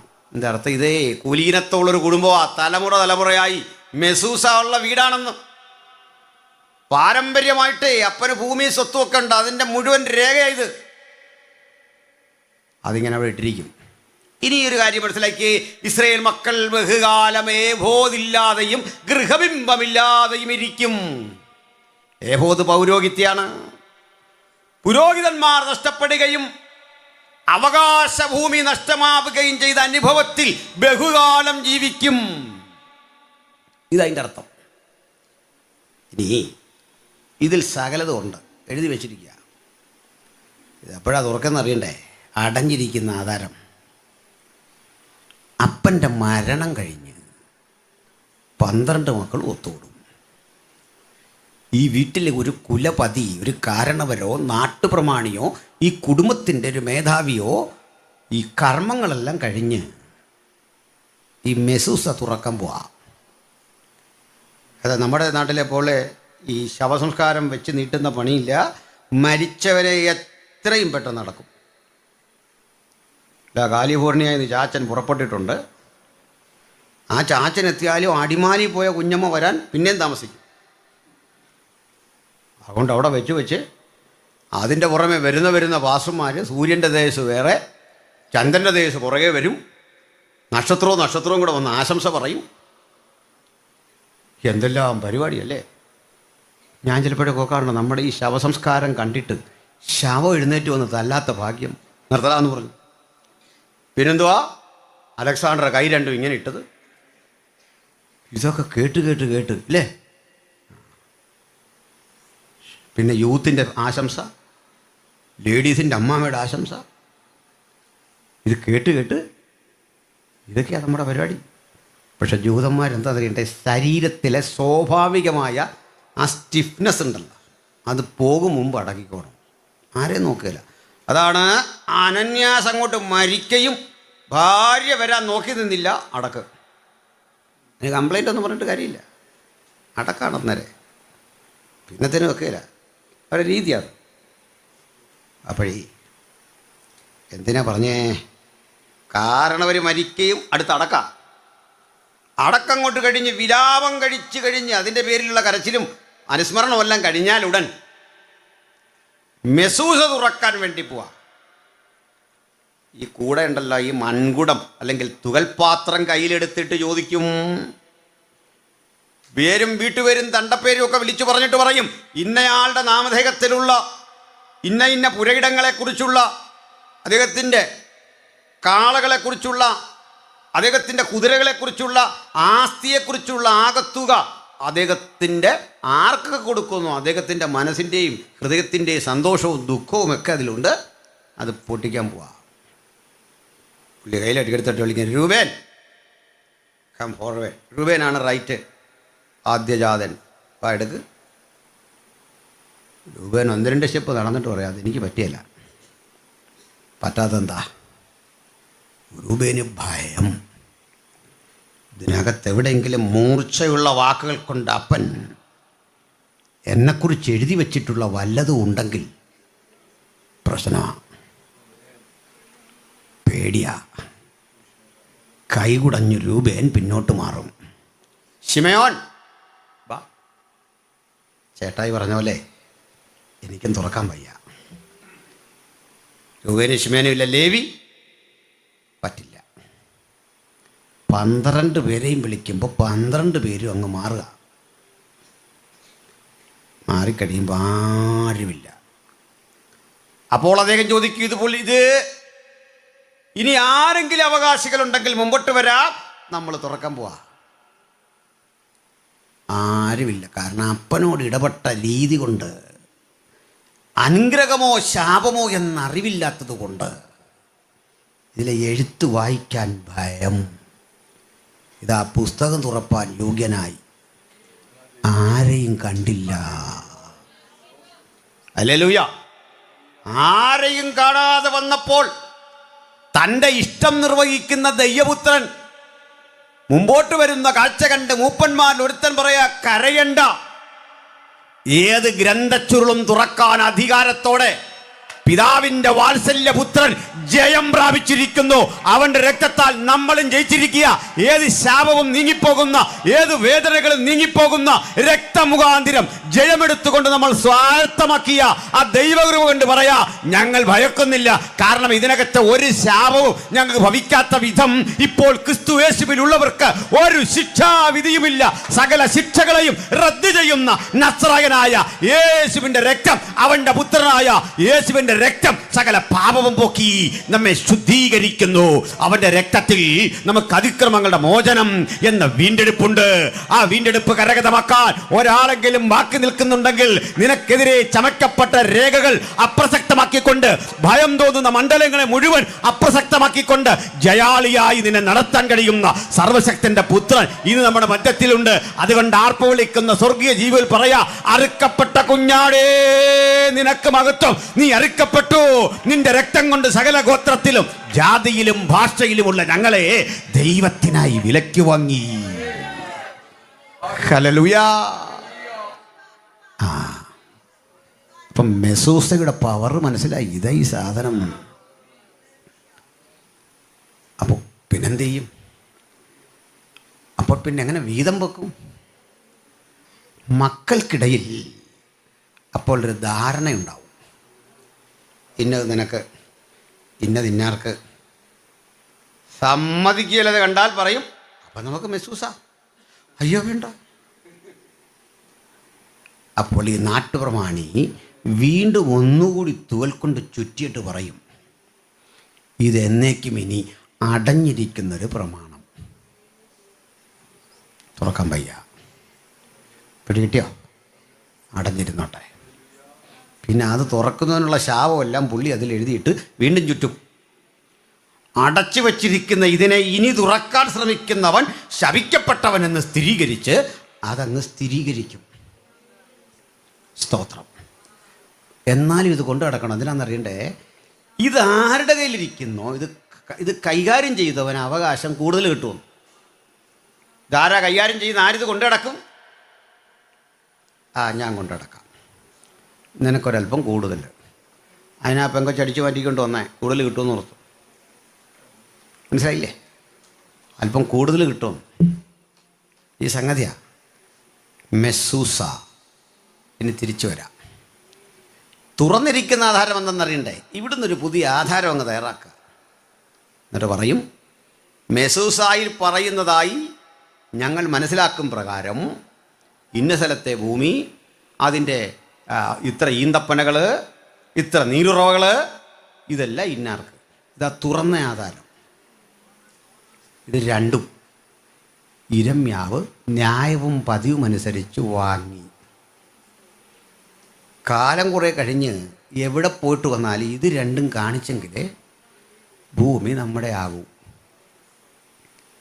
നമ്മുടെ പ്രശ്നം അതല്ല. ഇതൊക്കെ കൊള്ളാം അല്ലേ രമ്യാവേ? ഇതെന്താ സ്ഥിതി? ഇതാർക്ക് മേടിച്ചു കൂട്ടുക? കാരണം എന്താണെന്നറിയണ്ടേ? ഇത് മുഴുവൻ തീ പിടിക്കാൻ പോവല്ലേ? ദേവാലയം കൊള്ളകിടം പോവല്ലേ? നെബൂഖദ്നേസർ നിന്നെ മറ്റൊരു രാജ്യത്തേക്ക് ജനതയെ മുഴുവൻ കൊണ്ടുപോകാൻ പോകുമ്പോൾ ഹനമയേലിൻ്റെ ഉടമസ്ഥതയിൽപ്പെട്ട നിന്റെ അവകാശഭൂമി നിനക്കെങ്ങനെ പ്രയോജനപ്പെടും? ഇതിൻ്റെ ഉത്തരവാണ് കറക്റ്റിയത്. 14 15 വാക്യം വായിച്ചാൽ ഉത്തരം കറക്റ്റ്. വായിച്ചാട്ടെ. ഇസ്രായേലിന്റെ ദൈവമായ സൈന്യങ്ങളുടെ യഹോവ ഇപ്രകാരം അരുളിച്ചെയ്യുന്നു, മുദ്രയിട്ടിരിക്കുന്നതും തുറന്നിരിക്കുന്നതുമായ ഈ ആധാരങ്ങളെ മേടിച്ച് അവ ഏറിയ കാലം നിൽപ്പാൻ തക്കവണ്ണം ഒരു മൺപാത്രത്തിൽ വെക്കുക. ഏറിയ കാലം നിൽപ്പാൻ തക്കവണ്ണം അതൊരു മൺപാത്രത്തിൽ വെക്കുക. ആധാരം. പിന്നെ ഇനിയും ഈ ദേശത്ത് വീടുകളും നിലങ്ങളും മുന്തിരിത്തോട്ടങ്ങളും ക്രയവിക്രയം ചെയ്യുമെന്ന് ഇസ്രായേലിന്റെ ദൈവമായ സൈന്യങ്ങളുടെ യഹോവ അരുളിച്ചെയ്യുന്നു. അപ്പൊ നാശവും തകർച്ചയും ആത്യന്തികമല്ല. അതിനെ മുഴുവൻ പരിഷ്കരിച്ച് പണ്ട് നിങ്ങൾ എങ്ങനെ കഴിഞ്ഞുവോ അതിലും സമൃദ്ധിയിലേക്ക്, അതിലും ആനന്ദത്തിലേക്ക്, തോൽവിയിൽ നിന്ന് പാഠം പഠിച്ച പുതിയ ഇസ്രായേലായി, പ്രവാസ ജീവിതത്തിൽ നിന്ന് കരകയറിയ പുതിയ മനുഷ്യനായി, പുതിയ ജീവിതാനുഭവമായി, പുതിയ കാഴ്ചപ്പാടായി ഇനിയും ക്രയവിക്രയം നടക്കും. ഒലിവുതോട്ടമുണ്ടാകും, മുന്തിരിത്തോട്ടമുണ്ടാകും, ആധാരങ്ങളുണ്ടാകും. അത് വീണ്ടും കൊടുക്കും, വാങ്ങും. ജീവിതം സജീവമാകുന്ന ഒരനുഭവത്തിലേക്ക് കൂട്ടിക്കൊണ്ടുവരാൻ ഞാൻ കഷ്ടതയിലായിരുന്നത് എനിക്ക് ഗുണമായി എന്ന് പറയത്തക്ക വിധം ആ നാവുകൾ തുടിക്കട്ടെ കർത്താവിന് വേണ്ടി. ആ നാവുകളും ഹൃദയവും ഒരുപോലെ തുടിക്കട്ടെ യേശുവിൻ്റെ നാമത്തിന് വേണ്ടി. എന്നെ ജീവിതത്തിൻ്റെ ഏത് പരിസ്ഥിതിയിൽ ശത്രു കൊണ്ടിട്ടോ അവിടുന്ന് തിരിച്ച് കരകയറത്തക്ക വിധം എൻ്റെ മേൽ പകരപ്പെട്ടിരിക്കുന്ന ദിവ്യാത്മാവിൻ്റെ അഭിഷേകം കൊണ്ട് ഒരു പുതിയ അനുഭവത്തോടെ എനിക്കൊരു തിരിച്ചുവരവുണ്ട്. അത്തരമൊരു കാലത്തിലാണ് ഞാനും നിങ്ങളും വന്നെത്തിയിരിക്കുന്നത്. അതുകൊണ്ട് വളരെ കൃത്യമായി ഒരാലോചന പറയാം. നമ്മൾ സമാനതകളില്ലാത്ത ഒരനുഗ്രഹത്തിലേക്ക് ഇന്ത്യയിലെ ക്രൈസ്തവ സഭ മുന്നേറിക്കൊണ്ടിരിക്കുക. ഹല്ലേലൂയ. സത്യമായൊരു കാര്യമാണ്. അനുഗ്രഹം എന്താണെന്ന് ഞാൻ പറയാം. അത് എന്നോട് ചോദിച്ചാൽ വിചിത്രമായൊരു മറുപടി പറയുന്ന ഒരു ചോദ്യമുണ്ട്. 1-ാം നൂറ്റാണ്ട് മുതൽ നമ്മുടെ രാജ്യത്ത് സുവിശേഷമുണ്ട്. അതെന്തുവാകട്ടെ, ഇത്രയും നാളത്തെ അല്ലെങ്കിൽ 2000 വർഷത്തെ ചരിത്രത്തിൽ ക്രൈസ്തവ സഭയുടെ ഏറ്റവും നല്ല കാലം ഏതായിരുന്നു? മിഷണറിമാർ വന്ന കാലമൊക്കെ കൊള്ളാം. പക്ഷെ ഞാൻ പറയും, ഇന്നാണ് ഏറ്റവും മികച്ച അതിൻ്റെ ഗോൾഡൻ ഏജ് ഇപ്പോഴാണ്. അതെന്താ അങ്ങനെ പറയാൻ കാരണം ഇത്രേ ഉള്ളൂ. നമ്മളുടെ ഇന്ന് 1500-ലധികം ആളുകൾ ജയിലിലാണ്. അതിലൊരു 90% പേരും മലയാളികളാണ്. നമ്മുടെ മണക്കാലയിലൊക്കെ പഠിച്ച, ഷാരോണിൽ പഠിച്ച, പെനിയലി പഠിച്ച, ന്യൂണ്ടിയെ പഠിച്ച, നല്ല അറിവും വിവരവും വിദ്യാഭ്യാസമൊക്കെ ഉള്ള മക്കൾ അവിടെ പോയിട്ട് സ്കൂൾ നടത്തിയും പഠിപ്പിച്ചും പ്രസംഗിച്ചും ആദിവാസികളെ കുളിപ്പിച്ചും കഴുകിയും വൃത്തിയാക്കിയും അവരുടെ മക്കൾക്ക് വിദ്യാഭ്യാസം കൊടുത്തും പ്രൊമോട്ട് ചെയ്തപ്പോൾ അതിന് ഇന്ത്യ ഒരു പേരിട്ടു, മതപരിവർത്തനം. ഇന്നും അറസ്റ്റ് ചെയ്യപ്പെട്ടിട്ടൊരു ദിവാസനെ ഞാൻ പോരുമ്പോൾ കണ്ട പ്രധാന വാർത്തകളിലൊന്നതാ, അകത്തിട്ടു. പലർക്കും അറിയാത്തൊരു കാര്യം, ഈ പോസ്റ്റൊക്കെ ഇടുമ്പോൾ മതപരിവർത്തനം ചെയ്യാൻ വന്നു. ആദ്യം കേട്ടു, ഈ മതപരിവർത്തനം ഇന്ത്യയിൽ നിരോധിച്ചൊരു സംഭവമല്ല. അതാ സത്യം. അതുകൊണ്ടാണ് ചില സ്റ്റേറ്റുകൾ നിയമം പാസ്സാക്കിയപ്പോൾ കോടതി എടുത്ത് ചുരുട്ടി ദൂരോട്ട് കളഞ്ഞു. അലഹബാദ് ഹൈക്കോടതി ചോദിച്ചു, ഇതെന്തോ ഈ കൊണ്ടുവരുന്നത്? ഭരണഘടനാ വിരുദ്ധമല്ലേ? ഭരണഘടനയ്ക്കെതിരായിട്ട് നമുക്ക് നിയമം ഉണ്ടാക്കാൻ ഒക്കില്ല. മനസ്സിലായോ? ഒക്കത്തില്ല. ഇന്ത്യൻ ഭരണഘടനയ്ക്കെതിരെ നമുക്ക് IPC-യിലൊരു വകുപ്പ്, ചർച്ചകൂടുകാരനൊരു വകുപ്പ് ഇവിടെ എഴുതി ചേർത്ത് നോക്കിക്കേ. അത് ദൂരക്കളെ ശരിക്കല്ല. ഏതോ ഒരു സഭയുടെ കേസിൽ അവരുടെ മിനിസിലോ മറ്റോ എഴുതി വെച്ചു, സഭയുടെ മേലധികാരി ഒരു ഉത്തരവിട്ട് കഴിഞ്ഞാൽ അതിനെതിരെ കോടതി പോകാൻ പാടില്ല, പോയാൽ അക്കാരണത്താൽ പുറത്താക്കും. പൊട്ടത്തരോ അങ്ങനെയൊന്നും എഴുതി വെക്കരുത്, അകത്ത് പോവും ഭരണഘടനയ്ക്കെതിരെ എഴുതി വെച്ചിട്ട്. ഇത് മൊത്തം വായിക്കാനുള്ള ത്രാണി രജിസ്ട്രാർക്ക് ഇല്ലാഞ്ഞുകൊണ്ട് പുള്ളി അത് അപ്രൂവലും ചെയ്തു, വായിച്ചു നോക്കിയില്ല. നമ്മളെപ്പോലെ തന്നെ ഈ ട്രാക്റ്റ് കൊടുക്കുന്ന ആളുകൾ ആദ്യം ആ ട്രാക്റ്റ് ഒന്ന് വായിക്കണം. അല്ല, ഇവൻ ചോദിച്ചാൽ നമ്മളെന്തോ പറയും? ഇതെന്തോ ചേട്ടാന്ന് ചോദിച്ചാൽ എന്തോ പറയും? വായിക്കണ്ടേ? വായിക്കണമെന്ന് ഞാൻ പറയാൻ കാരണം, മിക്ക ട്രാക്റ്റും വായിച്ചാൽ അതിനകത്തൊന്നും ഒന്നും ഇല്ല. അതുകൊണ്ട് എഴുതണം, നിങ്ങളൊക്കെ സുവിശേഷം എഴുതണം. ശരിയാണോ? ഞാനൊരു ചോദിച്ചു, ഇത് വിതരണം ചെയ്തതിൻ്റെ പേരിലാണോ നിങ്ങൾ ഈ തല്ലുന്നത്? കാരണം ഇതിനൊന്നും ഇല്ല. നമ്മളൊക്കെ പറഞ്ഞെങ്കിൽ ഇന്നിപ്പോൾ കണ്ടില്ല, ഒരു ബോർഡ് മായ്ച്ചു, സ്വന്തം വീടിൻ്റെ മുമ്പിൽ എഴുതിയ വചനം സ്പ്രേ പെയിൻറ്റിന് മായ്പ്പിക്കുക. മനസ്സിലായില്ലേ? അത് ബൈബിളിലുള്ള സാധനമാണ്. അങ്ങനെയെങ്കിൽ ഇവിടെയൊക്കെ എഴുതി വെച്ചിരിക്കുന്ന പല കാര്യങ്ങളുണ്ട്. അജന്തയിലെ എലോറയിലൊക്കെ ഗുഹാശില്പങ്ങളിൽ വരച്ചു വച്ചിരിക്കുന്ന വിഗ്രഹങ്ങളുണ്ട്. മനുഷ്യൻ്റെ മുമ്പിൽ കാണിക്കാൻ പറ്റില്ല. നോക്കണം. അപ്പോഴും ഇറങ്ങിയിരിക്കുക നമ്മുടെ ചില കമൻറ്റേറ്റേഴ്സ്, ഇതെന്തിനാ വേറെ വാക്യമൊന്നും ഇല്ല ഇവിടെ എഴുതാനെന്ന്. തൽക്കാലം ഇതേ ഉള്ളൂ, ഇതേ എഴുതുന്നുള്ളൂ. ഇത് കിടക്കോ നോക്കട്ടെ. മനസ്സിലായില്ല? തൽക്കാലം ഇതിനെന്തോ കുഴപ്പം, ഇത് നോക്കട്ടെ, ഈ വാക്യത്തിൻ്റെ കുഴപ്പം പറ. അത് ചിലരെ ബുദ്ധിമുട്ടിക്കും. അപ്പോൾ അവിടെ പലതും എന്നെയും ബുദ്ധിമുട്ടിക്കുന്നുണ്ട്. അവിടെ വരുമ്പോൾ മാറി അങ്ങ് പോയാൽ മതി അല്ലേ? പോരെ? ചുരുക്കി പറഞ്ഞാൽ ഈ സുവിശേഷം ജനഹൃദയങ്ങളിലേക്ക് എത്തുന്നതിന് തടസ്സം കുറേയേറെ ശത്രുക്കൾ നമ്മുടെ കൂടെ ഉണ്ട് അല്ലേ? ഒരുത്തൻ ആപത്തിൽ പെടുമ്പോൾ എങ്ങനെ ഇവനെ ഒന്ന് കൈവിടാം, അത് കഴിഞ്ഞ് ബാക്കിയുള്ളൂ. സഹായിക്കേണ്ടെന്നേ. എല്ലാവർക്കും ഒരുപോലെ അറിവുണ്ടോ? ഇല്ല. എനിക്കൊരു കേസ് വന്നു. കേസ് വന്നപ്പോൾ അറസ്റ്റ് ചെയ്യുന്നൊക്കെ ആയി. അപ്പോൾ 2 യോഗം കൂടെ ഉണ്ട്. അപ്പോൾ ഞാൻ എൻ്റെ മോടെ കല്യാണം നിശ്ചയിച്ച് വെച്ചിരിക്കുക. എൻ്റെ വൈഫ് വന്നിട്ടുണ്ട്. ഇത് ചോദിച്ചാൽ മതി. ഞാൻ വിവാഹം കഴിക്കുന്ന പയ്യനെ അവൻ്റെ അപ്പനെയും വീട്ടിൽ വരുത്തിയിട്ട് പറഞ്ഞു, ഇങ്ങനൊരു വിഷയമുണ്ട്. ഞാൻ ജയിലിൽ പോയാൽ എൻ്റെ മകളെ കിട്ടിയാൽ എന്തെങ്കിലും അപമാനം നിങ്ങൾക്കുണ്ടെങ്കിൽ അത് ചെയ്യരുത്. ദേശമെല്ലാം നിൻ്റെ മുമ്പാകെ ഇല്ല, ഇപ്പോൾ വേണേൽ പിരിയണം. അവർ പക്ഷെ നല്ല ഭയമായിട്ട് നിന്നു. മനസ്സിലായില്ല? ഞാൻ ഒന്നുകൂടെ പറഞ്ഞു, ഞാൻ ഒളിച്ചു പോകാനും തീരുമാനിച്ചിട്ടില്ല. എവിടെ പോകാൻ? കാണുന്നവരെല്ലാം പറയാം അല്പം ഒന്ന് സൂക്ഷിക്കണോ. എങ്ങനെയാണ് സൂക്ഷിക്കുന്നത്? വണ്ടി കൊണ്ട് പോകുമ്പോൾ ഇങ്ങനെ സൂക്ഷിക്കാൻ പറ്റുമോ? അത് നോക്കത്തില്ല. നമ്മൾ ആശുപത്രി ജീവിക്കാനേ പറ്റൂ, ഇല്ലേ? ശരിക്കും പറഞ്ഞാൽ അതെല്ലാം അങ്ങോട്ട് കഴിഞ്ഞു. ഈ യോഗം നടത്തിയ സംഘാടകരോട് പറഞ്ഞു എന്നെ വിളിച്ചുകൊണ്ട് വരാം. ആ പാവങ്ങൾ വിളിച്ചു, നാളെ അങ്ങോട്ട് ചെല്ലണോ? ഞാൻ നിങ്ങൾ വിളിക്കുമ്പോൾ ഞാൻ തന്നെ വരുന്നത്. നിങ്ങൾ വിളിച്ചാൽ കൺവെൻഷൻ പ്രസംഗിക്കും, നിങ്ങൾ വിളിച്ചിട്ട് ഞാൻ കോടതിയിലോ പോലീസിലോ പോകുന്നത് എങ്ങനെ? അതിനവിടെ ആളുണ്ട്, അവർ വിളിക്കട്ടെ. അല്ല, അതിനല്ലേ ഇപ്പോൾ നമ്മൾ ശമ്പളം കൊടുക്കുന്നത്. അവരുടെ പണിയാണ്, വിളിക്കട്ടെ എന്ന് പറഞ്ഞു. ഞാൻ വിളിച്ചു. ഞാൻ സാർ വകുപ്പ് പറ. 153A എന്ന് വെച്ചാൽ വിദ്വേഷ പ്രസംഗം. ഞാൻ 3-4 പേരുടെ പേര് ചോദിച്ചു. ഇന്ന ടീച്ചർക്കെതിരെ എടുത്തിട്ടുണ്ടോ, എവിടെയെങ്കിലും അറസ്റ്റ് ചെയ്തോ? ഇല്ല. അതൊക്കെ ചെയ്തിട്ട് പോവാ. മനസ്സിലായില്ലേ? ഇങ്ങനെ പല പേര് ചോദിച്ചു. അവർക്കൊന്നും ഇല്ലാത്തൊരു നിയമം ഇല്ല. ഞാൻ ഇന്ന് വൈകിട്ട് ഇന്നടുത്ത് പ്രസംഗിക്കണല്ലേ, വേറെ എളുപ്പവഴി പറയാം. ഞാനങ്ങോട്ട് വണ്ടിക്കൂലി മുടക്കി വണ്ടമേട് വരെ വരികയില്ല. ഞാൻ മണർകാട് പ്രസംഗിക്കുന്നുണ്ട് വൈകിട്ട്, അവിടെ വരെ കൊണ്ടുപോവാം. അതല്ല, എൻ്റെ വീട്ടിൽ വരണം, എൻ്റെ വൈഫിനെയും പിള്ളേരെ അറിയിക്കണം, നേരെ കൊണ്ടുപോവാം. തടയത്തൊന്നുമില്ല ആരും, ഒരു വിഷയമില്ല. ഞാനങ്ങ് വന്നേക്കാം. ജയിലിനോടുള്ള ബുദ്ധിമുട്ടല്ലേ, മുമ്പ് പറഞ്ഞ ജയിലിൽ പോകാനൊരു ആഗ്രഹം എനിക്കില്ലാതില്ല, വേറൊന്നും കൊണ്ടുമല്ല. ഞാൻ കഴിഞ്ഞ ദിവസമാണ് അവിടുത്തെ ആ ഫുഡിൻ്റെ ആ മെനു ഒക്കെ വായിച്ചത്.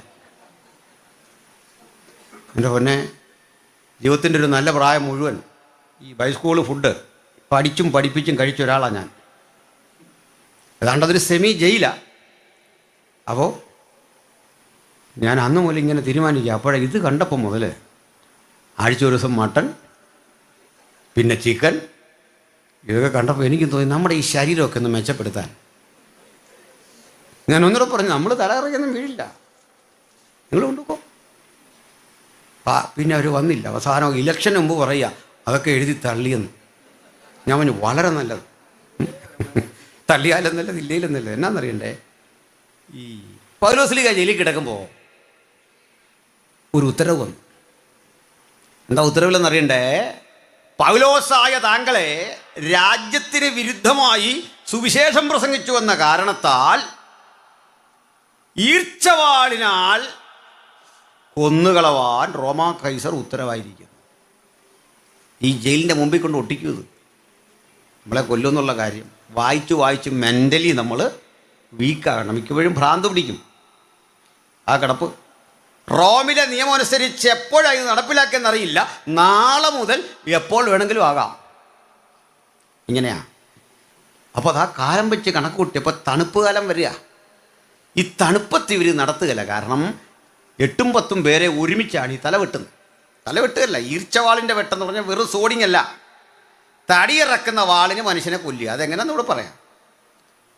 ഈർച്ചവാളാനാൽ ഉള്ള ശിക്ഷയെന്ന് പറഞ്ഞാൽ 2 മരത്തിലേക്ക് 2 കാലുകൾ വലിച്ചു കെട്ടിയിട്ട് 2 പേര് അപ്പുറത്തും ഇപ്പുറത്തും നിന്ന് 2 പീസാക്കുക. 2 കാലുകൾ 2 വഴിക്ക്. ഇതാ ശിക്ഷ. ഇത് എഴുതി വെച്ചാലുള്ള സ്ഥിതി ആലോചിച്ച്. നമ്മളിപ്പോൾ ഇത്രയും പേരും പോകണ്ടല്ലോ. ഡോക്ടർ പറയുക പോയിട്ടൊന്ന് സ്കാൻ ചെയ്യാമെന്ന് പറഞ്ഞാൽ അവിടെ മുതൽ മൂളാൻ തുടങ്ങും.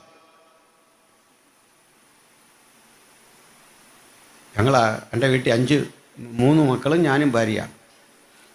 അതിൽ വീട്ടിൽ 3 പേര്, അത് ഈ 3 പേരുടെ പേര് ഞാൻ പറയുന്നില്ല, കാരണം അത് പുള്ളിക്കാരി അവിടെ ചെന്ന് എന്തൊക്കെ ഒപ്പിക്കുമെന്ന് അറിയില്ല. ഇവർക്ക് ഈ അസുഖമൊക്കെ വന്നാലേ പെട്ടെന്ന് അയ്യോ ഇങ്ങനെയൊക്കെ ഒരു പപ്പ. അപ്പോൾ എന്നോട് ഒരു മോള് വന്നിട്ട് പറയും, പപ്പ അവർ സ്വരം മാറ്റിയെന്ന് പറയും. സ്വരം മാറ്റിയെന്ന് പറഞ്ഞാൽ ചെറിയ കാര്യമുള്ളൂ, പക്ഷേ എന്തുവാ, ഓ ഇവിടെ ഒരു പിടി, അയ്യോ. അപ്പോൾ ഇവൾ ഓടി വന്നിട്ട് പറയും അവർ സ്വരം മാറ്റിയിട്ടുണ്ട്, ശ്രദ്ധിച്ചോളാൻ പറയും. ഇത് സീരിയസ് ആയിട്ട് അവൾ എടുക്കുന്നില്ല. കൃപയാൽ അവൾക്കിപ്പം മെഡിസിന് പഠിക്കാനൊരു ചാൻസ് കിട്ടി. ഇതുകൊണ്ടായിരിക്കും കിട്ടിയത്. കാരണം ഈ രോഗം വലുതായിട്ട് എടുത്തു കഴിഞ്ഞാൽ നമ്മൾ രോഗിയായി പോകും. മക്കളെ രോഗം വലുതായിട്ട് എടുക്കരുത്, നിങ്ങൾ ഡോക്ടറാകും, അതിനായി പറഞ്ഞു വരുന്നത്. മനസ്സിലായില്ലേ? ചെറിയ പനി വന്നു കഴിഞ്ഞാൽ ഉടനെ അയ്യോ എന്നൊന്നും വേണ്ടെന്നേ. ഷുഗർ ഇച്ചിരി കൂടി, എന്നാ കുഴപ്പം, ഇച്ചിരി ഭക്ഷണമൊക്കെ കുറച്ച് ഇങ്ങനെ ചരലൊക്കെ ഉണ്ട്, അതുവഴിയൊക്കെ നടക്കും കുറച്ച് നേരം. അല്ലേ? നിങ്ങളുണ്ടോ ലോകത്ത് ഈ പായസം അടിക്കുന്നതും ഈ ഐസ്ക്രീം കഴിക്കുന്നതെല്ലാം ഷുഗറുള്ളവരാ, കൺട്രോൾ ചെയ്യല അല്ലേ? ആ, അപ്പോൾ ഇതൊക്കെ നിർത്തി ആരോഗ്യപരമായ ജീവിതം പാലിച്ചാൽ കുറേയൊക്കെ മാറ്റം ഉണ്ടാവും അല്ലേ? എന്നിട്ട് കർത്താവിനോട് പ്രാർത്ഥിക്കുക, സ്ഥിതിക്കൊക്കെ മാറ്റമാണ്. അപ്പം എന്തിനാ പറഞ്ഞേ? ഈ ഉത്തരവ് കൊണ്ട് കിട്ടുമ്പോഴാണെ കരയും. പൗലോസ് ഇത് കേൾക്കണോ? പൗലോസ് അവിടെ കിടന്ന് എഴുതിയ സാധന 1-2 തിമത്തിയോസ്, തീത്തോസ്, ഇത്രയും ലേഖനം കൂടി എഴുതി തീർത്ത്. ഇതിൻ്റെ അർത്ഥം എന്താണെന്ന് അറിയണ്ട. ചിലപ്പോഴൊക്കെ നമ്മളെ കൊണ്ടുപോകാൻ, തൂക്കിലെറ്റാൻ, കൊല്ലാൻ ശത്രു അവിടെ നിന്നിട്ട് പറയും, പൗലോസേ വാ, സമയമായി. അപ്പോഴൊക്കെ എഴുതുന്ന ഭക്തൻ പറയും, സമയമൊന്നും ആയിട്ടില്ല, എനിക്ക് പണിയുണ്ട്, നീ അവിടെ നിൽക്ക്, എനിക്ക് 3 ലേഖനം എഴുതണമെന്ന് ആത്മനിയോഗമാണ്, അത് തീർക്കണം, ഞാൻ എഴുതുക. എഴുതി തീരും വരെ ഒരു ഈർച്ചവാളും ചലിക്കുകയില്ല. ദൈവം തന്ന ശുശ്രൂഷ തീരും വരെ ഒരു ശക്തിക്കും, ഒരു ദുഷ്ടനും, ഒരു ദുരാലോചനയ്ക്കും തൻ്റെ ഭക്തന്റെ മീതെ, തൻ്റെ മകളുടെ മീതെ അധികാരമില്ല, അവകാശമില്ല. അപ്പോഴൊക്കെ മരണം അവിടെ നിന്ന് മാടി വിളിക്കുമ്പോഴൊക്കെ ഭക്തൻ പറയണം, യു പ്ലീസ് വെയിറ്റ്, നിക്കവിടെ, നിനക്ക് അതിക്രമിച്ച് കടക്കാൻ കഴിയാത്ത വിധം ഞാൻ എൻ്റെ ശുശ്രൂഷയിൽ എൻഗേജ്ഡാ. എഴുതി തീർത്ത് അവസാനത്തെ കുത്തുവിട്ട് ആ കുറിപ്പടി പായ്ക്ക് ചെയ്ത് കൊടുക്കേണ്ട ഇടത്ത് എത്തിച്ചിട്ട് മാത്രമേ പ്രാണൻ എടുക്കാൻ നിനക്ക് സാധിക്കൂ. അങ്ങനെ പ്രാണൻ എടുക്കുമ്പോഴും ഭയമില്ല, എനിക്ക് ജീവിക്കുന്നത് ക്രിസ്തുവും മരിക്കുന്നത് ലാഭവും എന്ന് ചിന്തിക്കത്തക്ക വിധം എൻ്റെ മീതെ പകരപ്പെട്ടിരിക്കുന്ന ഒരു ദൈവകൃപയുണ്ട്. അത്തരം ദൈവകൃപയാൽ നിയോഗിക്കപ്പെട്ട ചിലരൊരു കാലമാണ് വരുന്നത്. അതാ പറഞ്ഞുകൊണ്ടിരിക്കുന്നത്. സ്തോത്രം. അങ്ങനെ നിരവധി നാളുകൾ ദൈവജനം പ്രാർത്ഥിച്ചതൊക്കെ എന്തിനാ? ഇന്ത്യയെ സന്ദർശിക്കണം. ഞങ്ങളിന്നും പ്രാർത്ഥിക്കുന്ന ഇതല്ലേ, ഭാരതത്തെ സന്ദർശിക്കണം. ഹല്ലേലൂയ, സ്തോത്രം. അപ്പോൾ അങ്ങനെ നിരന്തരം ദൈവമക്കൾ പ്രാർത്ഥിച്ചു. തെറ്റിദ്ധരിക്കേണ്ട ലോകമേ, ഇന്ത്യ നാളെ ഒരു ക്രൈസ്തവ രാജ്യമാകണമെന്നല്ല ഞങ്ങൾ പ്രാർത്ഥിക്കുന്നത്.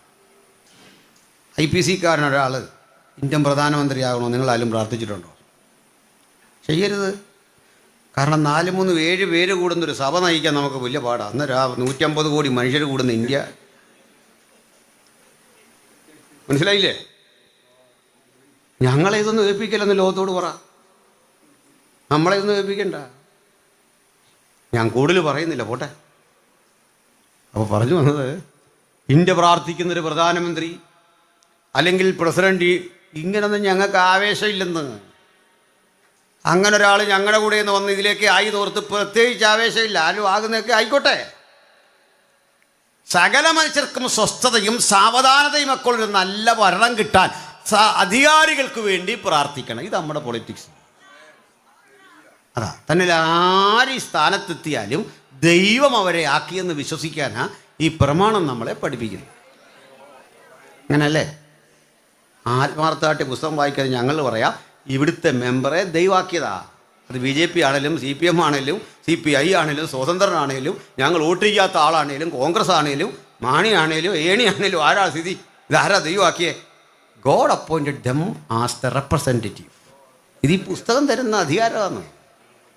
ഹല്ലേലൂയ, സ്തോത്രം. അങ്ങനെ ഞങ്ങൾക്ക് വിശ്വസിക്കാൻ പറ്റും. അവർക്ക് വേണ്ടി പ്രാർത്ഥിക്കണോ? എന്തിനാ അവർക്ക് വേണ്ടി പ്രാർത്ഥിക്കണം എന്ന് പറയുന്നത് അറിയോ? പറയാം. ഈ നമ്മുടെ മന്ത്രി, മുഖ്യമന്ത്രിയോ പ്രധാനമന്ത്രിയോ രാവിലെ ഒരു ചായ കുടിക്കുന്നത് പാളിയെങ്കിൽ അന്നെടുക്കുന്ന തീരുമാനങ്ങളെയൊക്കെ അത് ബാധിക്കും. ഇതിനാ നമ്മൾ മന്ത്രിക്കും പ്രധാനമന്ത്രിക്കും ഇത്രയും സംവിധാനം ചെയ്ത് കൊടുത്തേക്കുന്നത്. ഇത്രയും മനുഷ്യരെ ബാധിക്കുമെന്നു. അതാ സാവധാനതയുള്ള പക്വതയുള്ളൊരു തീരുമാനമെടുക്കാൻ അവർക്ക് പ്രേരണ കിട്ടാൻ വേണ്ടി പ്രാർത്ഥിക്കണം. നമ്മൾ പ്രാർത്ഥിക്കണം. രാജ്യ നിയമങ്ങളെ ബഹുമാനിക്കണം. അങ്ങനെ എഴുതി രേഖാമൂലം അങ്ങനെ വേറൊരു ആത്മീയ ഗ്രന്ഥത്തിൽ എഴുതിയിട്ടില്ല, ബൈബിളിലുള്ളൂ. വിശേഷാൽ അധികാരസ്ഥന്മാർക്ക് വേണ്ടി പ്രാർത്ഥിക്കണമെന്ന് രേഖ വെച്ചെഴുതിയ ഒറ്റ ആത്മീയ ഗ്രന്ഥവും ലോകത്തില്ല ഈ പുസ്തകം ഒഴിച്ച്. ഭരണാധികാരിക്ക് വേണ്ടി പ്രാർത്ഥിക്കണം, രാജ്യ നിയമങ്ങൾക്ക് കീഴടങ്ങണം. ഒരു പദം അല്പം കട്ടികൂട്ടി പറഞ്ഞു, മൂർഖന്മാർക്കും കീഴടങ്ങണം. മൂർഖൻ എന്ന് പറഞ്ഞാൽ മറ്റേ പാമ്പിൻ്റെ കാര്യമല്ല. കാരണം പാമ്പിൻ്റെ പേര് മാറിയല്ലോ കുറച്ച് നാളായിട്ട്, അതിഥി എന്നായി പാമ്പിൻ്റെ പേര്. മനസ്സിലായില്ലേ? പാമ്പെന്നാണോ ഇപ്പോൾ പറയുന്നത്? നമുക്കൊരു അതിഥി ഉണ്ടെന്ന് ഇന്ന്, ഒരു മൂർഖൻ അതിഥി. ഇന്ന് നമുക്കൊരു അണലി അതിഥിയാണ് ഉള്ളതെന്ന്. പാമ്പിനെ വിളിക്കുന്ന അദ്ദേഹമെന്ന്. സാറെന്ന് വിളിക്കാൻ ഞാൻ ഭാഗ്യം പോട്ടെ. ചുരുക്കി പറഞ്ഞാൽ കാര്യങ്ങളുടെ ഒരു പോക്കേ. അതിഥി മനസ്സിലായില്ല, ഇത് ആതിഥേയനാന്ന് മനസ്സിലായില്ല, കൊടുത്തൊരു കൊത്ത്. ആദിത്യ മര്യാദ ലംഘിച്ച് കളഞ്ഞല്ലേ? അവിടെ പോട്ടെ, പിണങ്ങി പറഞ്ഞല്ല, ഞാൻ കാര്യങ്ങളുടെ കിടപ്പേ, കാലം പോയൊരു പോക്കേ. ശരിക്കും പറഞ്ഞാൽ നമ്മൾ പ്രാർത്ഥിക്കണം ഇവർക്കൊക്കെ വേണ്ടി. എൻ്റെ അർത്ഥം അറിയണ്ടേ? നമ്മൾ കുറേ കൂടി ശരിയാകണം എന്ന് ദൈവത്തിന് തോന്നിയപ്പോൾ ഭരിക്കേണ്ടവരെ ദൈവം കൊണ്ട് ആക്കി. അടിച്ച് തകർത്ത് ഇടിച്ച് പിഴിഞ്ഞ് നമ്മുടെ ചാറൂറ്റും. ഇതായി പറഞ്ഞു വരുന്നത്. പറയാം, FCRA മുഴുവൻ റദ്ദാക്കി. FCRA എന്ന് പറഞ്ഞാൽ നമുക്കിപ്പോൾ UK US ഇവിടുന്നൊക്കെ ഒരല്പം പണം വന്നു, ട്രസ്റ്റിനോ സൊസൈറ്റിക്കോ. മാറാൻ പറ്റില്ല. Foreign currency regulating act, FERA, ആ ലൈസൻസ്, ഈ പണം മാറാൻ ലൈസൻസ് വേണം. അതിന് FCRA അത് തരേണ്ടത് കേന്ദ്ര ആഭ്യന്തര മന്ത്രാലയമാണ്.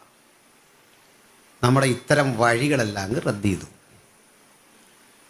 അതുകൊണ്ട് പല മിഷൻ സ്റ്റേഷനുകളും പ്രസ്ഥാനങ്ങളും അടച്ചുപൂട്ടി. ഈ വിദേശ നാണയം, വിദേശ പണമെന്ന് പറയുമ്പോൾ സായിപ്പ് തരുന്നല്ല. നമ്മൾ പ്രാർത്ഥിച്ചു വിട്ട് നമ്മുടെ കൊച്ച് നേഴ്സോ ഡോക്ടറോ എഞ്ചിനീയറോ ഒക്കെ ആയിട്ട് പോയിട്ട് അവൾ പണിയെടുക്കുന്നതിനൊരു വിഹിതമായി അയക്കുന്ന മിഷന് വേണ്ടി. അല്ല, സായിപ്പ് എവിടെ ഇരിക്കുന്നു? അവരെ പോപ്പുലേഷനെ കുറഞ്ഞു, അവരിൽ തന്നെ ക്രൈസ്തവരുടെ എണ്ണം കുറഞ്ഞു, ഈ വഴികളെല്ലാം അടഞ്ഞു, ഇത്തരം സാധ്യതകളെല്ലാം അടഞ്ഞു. ബൈബിൾ സ്കൂളുകളൊക്കെ ഏതാണ്ട് നിശ്ചലമായി. കാരണം ഫണ്ടില്ല. ഞാൻ ഓർക്കുന്നുണ്ട്, നമ്മുടെയൊക്കെ ബാല്യകാലത്ത് ബൈബിൾ സ്കൂളിൽ പഠിക്കാൻ ചെന്നാൽ അവിടെ ഇരിക്കുന്ന സാറൊരു ചോദ്യം ചോദിക്കും, വിളിയുണ്ടോ? ആ ചോദ്യം പാടില്ലാണ്, ഇങ്ങേരെ അറിയേണ്ടതാ ഉണ്ടോ ഇല്ലയോ എന്ന്. അല്ലേ? ആ ചോദ്യമേ പാടില്ല, ഇങ്ങേർക്ക് കൃപയുണ്ടേ അറിയേണ്ടതായിരുന്നു. പുള്ളി ഇങ്ങോട്ട് കയറി ചോദിക്കുക, വിളിയുണ്ടോ? അങ്ങനെ വിളിയില്ലെന്ന് പറഞ്ഞ് എന്നെ പറഞ്ഞു വിട്ടാ. ഇവിടെ ഒരു ഹൈസ്കൂളിൽ ഇൻ്റർവ്യൂവിനെ പറഞ്ഞു, ഒറ്റ നോട്ടത്തിൽ പറഞ്ഞു വിളിയില്ല, പൊക്കോളാൻ പറഞ്ഞു. 2 മിനിറ്റ് പോലും ഇൻ്റർവ്യൂ നീണ്ടില്ല, പൊക്കോളാൻ പറഞ്ഞു. കൃപയാ ഞാൻ ആ ബൈബിൾ കോളേജിൽ പഠിപ്പിച്ചു. പിന്നെ അത് വേറെ കാര്യം. അവരെ കുത്തി നോവിച്ചൊന്നുമില്ല. പിന്നെ ഒരിക്കൽ മാത്രം പറഞ്ഞു, സാറിനെ അന്ന് പറഞ്ഞു വിട്ടതാ വിളിയില്ലെന്നും പറഞ്ഞു. വേറെ സ്ഥലത്ത് കൂട്ടൊക്കെ പഠിച്ചു. ശരിക്കും പറഞ്ഞാൽ അന്ന് ബൈബിൾ സ്കൂളിൽ അഡ്മിഷൻ കിട്ടാൻ പാടാ, ഭയങ്കര ഫീസ്. ഇന്ന് പുറകേ നടന്നാലൊരുത്തനില്ല പഠിക്കാൻ. സ്ഥിതി മാറി. അപ്പോൾ പറഞ്ഞ ക്രൈസ്തവ ആ ഓഫീസുകൾ പലതും പൂട്ടി, വിദേശ വരുമാനമൊക്കെ നിലച്ചു. ഉണ്ടെങ്കിൽ തന്നെ അത് കൺവേർട്ട് ചെയ്തെടുക്കാൻ പറ്റണില്ല. മിഷണറിമാരുടെ എണ്ണം, അവരെ സന്ധിക്കാൻ പാകത്തിന് നമുക്ക് സംവിധാനങ്ങളില്ല. പക്ഷേ ദുഃഖം വേണ്ട. മറുവശത്തൊരു കാര്യം അറിയോ? ഇത്രയും സഭ വളർന്നൊരു കാലമില്ല. കഴിഞ്ഞ 10-13 വർഷത്തിനുള്ളിൽ ഇന്ത്യ മഹാരാജ്യത്തെ നമ്മുടെ പെർസെൻ്റ് അങ്ങ് കുതിച്ച് കയറി. ഇപ്പോഴും ചില 2.5 എന്നൊക്കെ പറഞ്ഞ് നിൽക്കുക. അതൊക്കെ വെട്ടിയിട്ട് നാളെ ത്രായിന്നാണ് നിങ്ങൾ ഈ മനസ്സിലാക്കിയത്. അതൊക്കെ പണ്ടേ വെട്ടി. എന്നോട് ആദ്യമൊക്കെ ആൾക്കാർ പറയും, ഇങ്ങനെയൊന്നും പോയി പറയരുത്, അവർ പ്രകോപിതരാകുമെന്ന്. അവരിനി ഇതിപ്പരമെന്തോ ആകാനാ? അങ്ങനെയൊന്നും തടഞ്ഞാൽ തീരുന്ന സംഗതി അല്ലിത്. തടയാൻ പറ്റില്ലെന്നേ. അടുത്തതേ, സഹോദരന്മാരെ, സഹോദരിമാരെ, ദേശനിവാസികളെ, നിങ്ങൾ തെറ്റിദ്ധരിക്കുന്നവർ, ഇത് മതപരിവർത്തനമൊന്നും അല്ല. സത്യം പറഞ്ഞു പിന്നെ എങ്ങനെയാണ് സംഭവിക്കുന്നത്? ചിലപ്പോഴൊക്കെ ഈ പോസ്റ്റ് ഇടുമ്പോൾ, ഇപ്പോൾ എൻ്റെ ഒരു പോസ്റ്റ് കഴിഞ്ഞ ദിവസം വന്നു. പ്രമുഖ സംഗീത സംവിധായകൻ അർജുനൻ മാസ്റ്ററുടെ മകള് നമ്മളൊരു പാസ്റ്ററുടെ ഭാര്യയാണ്. IPCയിലെ ഒരു കർത്തദാസൻ, അംബുജാക്ഷൻ പാസ്റ്റർ, എറണാകുളത്താണ്. അപ്പോൾ അറിയപ്പെടുന്ന യേശുദാസിനെയൊക്കെ പാടിപ്പിച്ച ഒരു വലിയ സംഗീതജ്ഞൻ. അദ്ദേഹത്തിൻ്റെ മകളിത് അന്തസ്സായിട്ട് കർത്താവിൻ്റെ വേല ചെയ്യുക, രക്ഷിക്കപ്പെട്ട് സ്നാനപ്പെട്ട്. ഞാൻ ഈ വാർത്ത നേരത്തെ പറയാറുണ്ട്. ഞങ്ങൾ കഴിഞ്ഞിടയ്ക്ക് കണ്ടപ്പോൾ ഒരു ഫോട്ടോ എടുത്ത് ഫേസ്ബുക്കിലിട്ടു. അവരെ ഒന്നിച്ച് കണ്ടപ്പോൾ ആ സന്തോഷത്തിന് അതൊരു ഓടി വന്നു. താഴെ എഴുതിയിരിക്കുക, പാൽപ്പൊടിക്ക് മതം മാറിയിട്ട് നിൽക്കുന്നു. അപ്പോൾ അല്പം കേൾക്കുക. ഇന്ത്യയിലെ പ്രബലമായൊരു പെന്തക്കോസ്തരുടെ പേരാണ് ഷാരോൺ ഫെലോഷിപ്പ് ചർച്ച്. സ്ഥാപകൻ്റെ പേര് ജോൺ അയ്യാപിള്ള. ജോൺ എന്നുള്ള പേര് പിന്നിട്ടതാണ്. തമിഴ്നാട്ടിലെ കോടികൾ വിലമതിക്കുന്ന ഭൂസ്വത്ത് സ്വന്തമുള്ള ഒരു ധനാഢ്യനായ പിള്ള കർത്താവിനെ സ്വന്തം രക്ഷിതാവായി സ്വീകരിച്ചപ്പോൾ മക്കളുടെ വിദ്യാഭ്യാസം കേൾക്കണോ? മക്കളെന്ന് പറഞ്ഞാൽ നമ്മൾ അറിയുന്ന ഷാരോൺ തോമാച്ചാൻ്റെ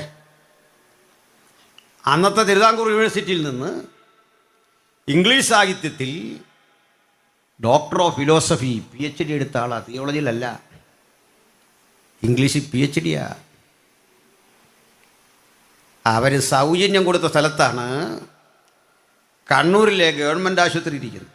സൗജന്യം കൊടുത്ത റോഡ് സൈഡിൽ ഏക്കർ, ഇപ്പോഴും അവർക്കുണ്ട്, ഏക്കറല്ല കിലോമീറ്റർ കണക്കിന് സ്ഥലം അവിടെ വാങ്ങിയിട്ടുണ്ട്. ആ മനുഷ്യന് പാൽപ്പൊടി കൊടുക്കാൻ ധൈര്യമുള്ളവൻ ആരടാ?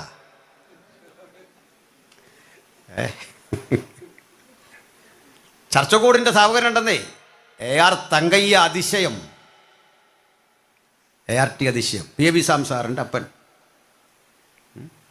തമിഴ് ബ്രാഹ്മണന് ഭൂസ്വത്തേറെയുണ്ട്. പെന്തക്കോസ്ത് സഭകളുടെ ആവിർഭാവ ചരിത്രം പരതിച്ചെന്നാൽ നിങ്ങൾക്ക് ഇങ്ങനെ ചില ചരിത്രം കിടപ്പുണ്ട്. ഇത് പാൽപ്പൊടിയൊന്നും കൊടുത്ത് വന്നല്ല. ഇല്ലായ്മക്കാരെങ്ങനെ വന്നതെന്നറിയണ്ടേ? ദലിതരും ആദിവാസികളും പിന്നോക്കരും ഒക്കെ ഇഷ്ടം പോലെ ഉണ്ട്. അവരെങ്ങനെ വന്നാ? പാൽപ്പൊടി എടുത്താണോ? നീ പാൽപ്പൊടി കൊടുത്തു എന്നൊന്ന് സമ്മതിക്കാം. ഈ പാൽപ്പൊടി കൊടുക്കേണ്ടി വന്നത് എന്തുകൊണ്ടാണ്? പാൽപ്പൊടി കൊടുക്കുമ്പോൾ പച്ചവെള്ളം പോലും കൊടുക്കാത്തവന് പാൽപ്പൊടി കൊടുക്കുമ്പം എന്താ അവസ്ഥ? അത് മനസ്സിലാക്കാൻ ഞാൻ നിങ്ങൾക്കൊരു ചരിത്ര വസ്തു പറയാം. നിങ്ങൾക്ക് പറ്റുമെങ്കിൽ DC പ്രസിദ്ധം ചെയ്യുന്ന 2023 കേരള സാഹിത്യ അക്കാദമി അവാർഡ് കിട്ടിയ ഒരു പുസ്തകമുണ്ട്. ഡോക്ടർ വിനിൽ പോൾ എഴുത്തുകാരൻ, JNUവിലെ ഗ്രാജുവേറ്റാണ്, JNUവിലെ PhDയാണ് ഡോക്ടർ വിനിൽ പോൾ. വിനിൽ പോളിൻ്റെ പുസ്തകത്തിൻ്റെ ഒരു പ്രത്യേകത, വിനിൽ പോൾ എഴുതിയ ആ പുസ്തകത്തെക്കുറിച്ച് പുള്ളിക്ക് PSCക്ക് എഴുതേണ്ടി വന്നു. ചോദ്യം ചങ്ങമ്പുഴയുടെ കാര്യം പറഞ്ഞു, സ്വന്തം കവിത ചങ്ങമ്പുഴയ്ക്ക് പഠിക്കേണ്ടി വന്നു പറഞ്ഞ പോലെ. എങ്ങനെയാ അതിലെഴുതുന്നുണ്ട് ചില കാര്യങ്ങൾ. എനിക്കറിയാവുന്ന മറ്റു ചില സംഭവങ്ങളുണ്ട്. എന്താണെന്നറിയണ്ടേ? ഈ മല്ലപ്പള്ളി എന്നൊരു സ്ഥലമുണ്ടല്ലോ പത്തനംതിട്ട ജില്ലയിൽ, അവിടെ തെയ്യത്താൻ എന്ന് പേരുള്ള ഒരടിമയുണ്ട്. തെയ്യത്താൻ, ശരിക്കുള്ള പേര് ദൈവത്താൻ എന്നാണ്. അപ്പോൾ ചെല്ലു പറഞ്ഞത് ഈ ദൈവത്താൻ എന്നുള്ള പേര് ഇദ്ദേഹത്തിന് അങ്ങനെ വിളിക്കാനുള്ള ഒരു ബുദ്ധിമുട്ടുണ്ട്. തെയ്യത്താൻ എന്ന് കളിയാക്കിയെന്ന്. അങ്ങനല്ല, അന്നുള്ളവനൊന്നും മലയാളം വഴങ്ങില്ല. തെയ്യത്താൻ എന്ന് പറയുന്നത് മനഃപൂർവ്വം അല്ല, കളിയാക്കിയതല്ല. എൻ്റെ കാരണം പറയാം. ഈസ്റ്റ് ഇന്ത്യ കമ്പനി എന്ന് പറയാനുള്ള അറിവ് അന്നത്തെ മലയാളിക്കില്ലായിരുന്നു. അവൻ പറഞ്ഞ എങ്ങനെയാണെന്ന് കേൾക്കണ്ടേ? ഇങ്കരിച്ച് കുമ്പഞ്ചി എന്നായിരുന്നു. എലുത്തമ്പി തലവയുടെ വിളംബരം വായിക്കണം, ഗൂഗിൾ നോക്കിയാൽ മതി, ഇപ്പം നോക്കിയാൽ മതി. ഇംഗ്ലീഷ് കമ്പനി എന്ന് പറഞ്ഞാൽ എങ്ങനെയാ? ഇങ്കരിച്ച് കുമ്പഞ്ചി. തീർന്നില്ല. നിങ്ങളുടെയൊക്കെ ആധാരം പരിശോധിച്ചാൽ ഒരു പദം കാണാം, പണ്ടാരപ്പാട്ട് വക സ്ഥലം. എന്താ പണ്ടാരപ്പാട്ടം? രാജഭണ്ഡാരം വക സ്ഥലം, ട്രഷറി വക സ്ഥലം പാട്ടത്തിന് തന്നു എന്നേ അർത്ഥമുള്ളൂ. 2026 ആധാരം എഴുതിയാൽ എഴുതുന്ന എങ്ങനെയാണെന്നറിയോ? പണ്ടാരപ്പാട്ടം. ഇവിടെ ഈ IAS കാരനൊക്കെ എന്തോ പണി?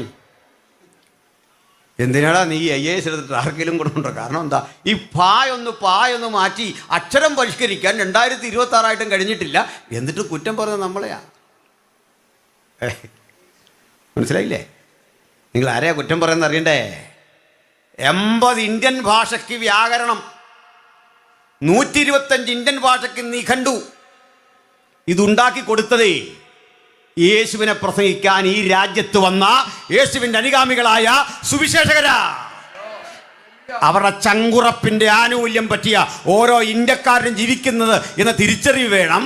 എന്നിട്ടേ ഈ വക കാര്യങ്ങളിലൊന്നും ജനസാമാന്യങ്ങളിലേക്ക് എത്തിക്കാതിരുന്ന കാലത്ത് തെയ്യത്താൻ എന്നൊരു മനുഷ്യൻ ഈ മല്ലപ്പള്ളി വഴി പുറത്ത് മുഖം വെച്ച് മറുവശത്ത് കാളയുടെ പുറത്ത് മുഖം വെച്ച് പോവാ.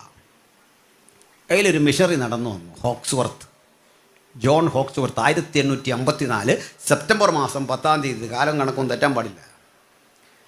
കേരളത്തിൻ്റെ ചരിത്രത്തിൽ രേഖാമൂലം നമ്മൾ കാണുന്ന ആദ്യത്തെ മതപരിവർത്തനം എന്ന് പേരിട്ട് വിളിക്കാവുന്ന ഒരു സംഭവമാണ് 1854 സെപ്റ്റംബർ മാസം 10-ാം തീയതി തെയ്യത്താൻ എന്ന മനുഷ്യൻ ഹോക്സ്വർത്ത് സാഹിബുമായി സംസാരിച്ച് അദ്ദേഹത്തിൻ്റെ പൂർവ്വവിശ്വാസം വിടുന്നത്. തെയ്യത്താൻ്റെ വേഷം ഒരു കൂമ്പ് പാള കൊണ്ട് നഗ്നത മറച്ചിട്ടുണ്ട്. ഹോക്സ്വർത്ത് ഇദ്ദേഹത്തെ കണ്ട് കുറച്ചു നേരം നിന്നു. എന്തൊരവസ്ഥയായത്! ഇതെല്ലാം കഴിഞ്ഞ് അടുത്ത് ചെന്നു സംസാരിക്കാൻ ചെല്ലുമ്പോൾ ഈ പുള്ളി യജമാനെ വരല് മാറി മാറി പോവാ. കാരണം അകലം അടി 32, 64 ഒക്കെ അടി അകലം നിൽക്കണം. ഏയ് നീ പോകുന്നുണ്ടെങ്കിൽ വാ, ചെല്ലാതിരിക്കാൻ പോയി ചെന്നു. മലയാളം അറിയാം സാഹിബിന്. നിനക്കെന്ത് കൂലി കിട്ടും? യജമാനെ, ഒരുപടി നെല്ല്, ആ നെല്ല് വറുത്ത് ഏനും കിടാത്തിയും കൂടെ പാകപ്പെടുത്തി കുഞ്ഞുങ്ങൾക്കും കൊടുത്ത് കഞ്ഞി കുടിച്ച് കഴിയണം. ഭാഷയൊക്കെ വളരെ അപശബ്ദങ്ങളുടെ ഭാഷയാണ്. നിനക്ക് കൂലി കിട്ടാത്തത് വിഷമമില്ലേ? ഇല്ല യജമാനെ, ഞാൻ അയാളുടെ മുതലല്ലേ. ഈ കാള എന്ന പോലെ ഞാൻ ഒരാളുടെ മുതലാണ്. എൻ്റെ യജമാനെ കാണണം. ചെന്നു. അതെന്നാ വിൽക്കുന്നോ? വിൽക്കുന്നു. കുടുംബമായിട്ട് വിൽക്കുന്നോ? വിൽക്കുന്നു.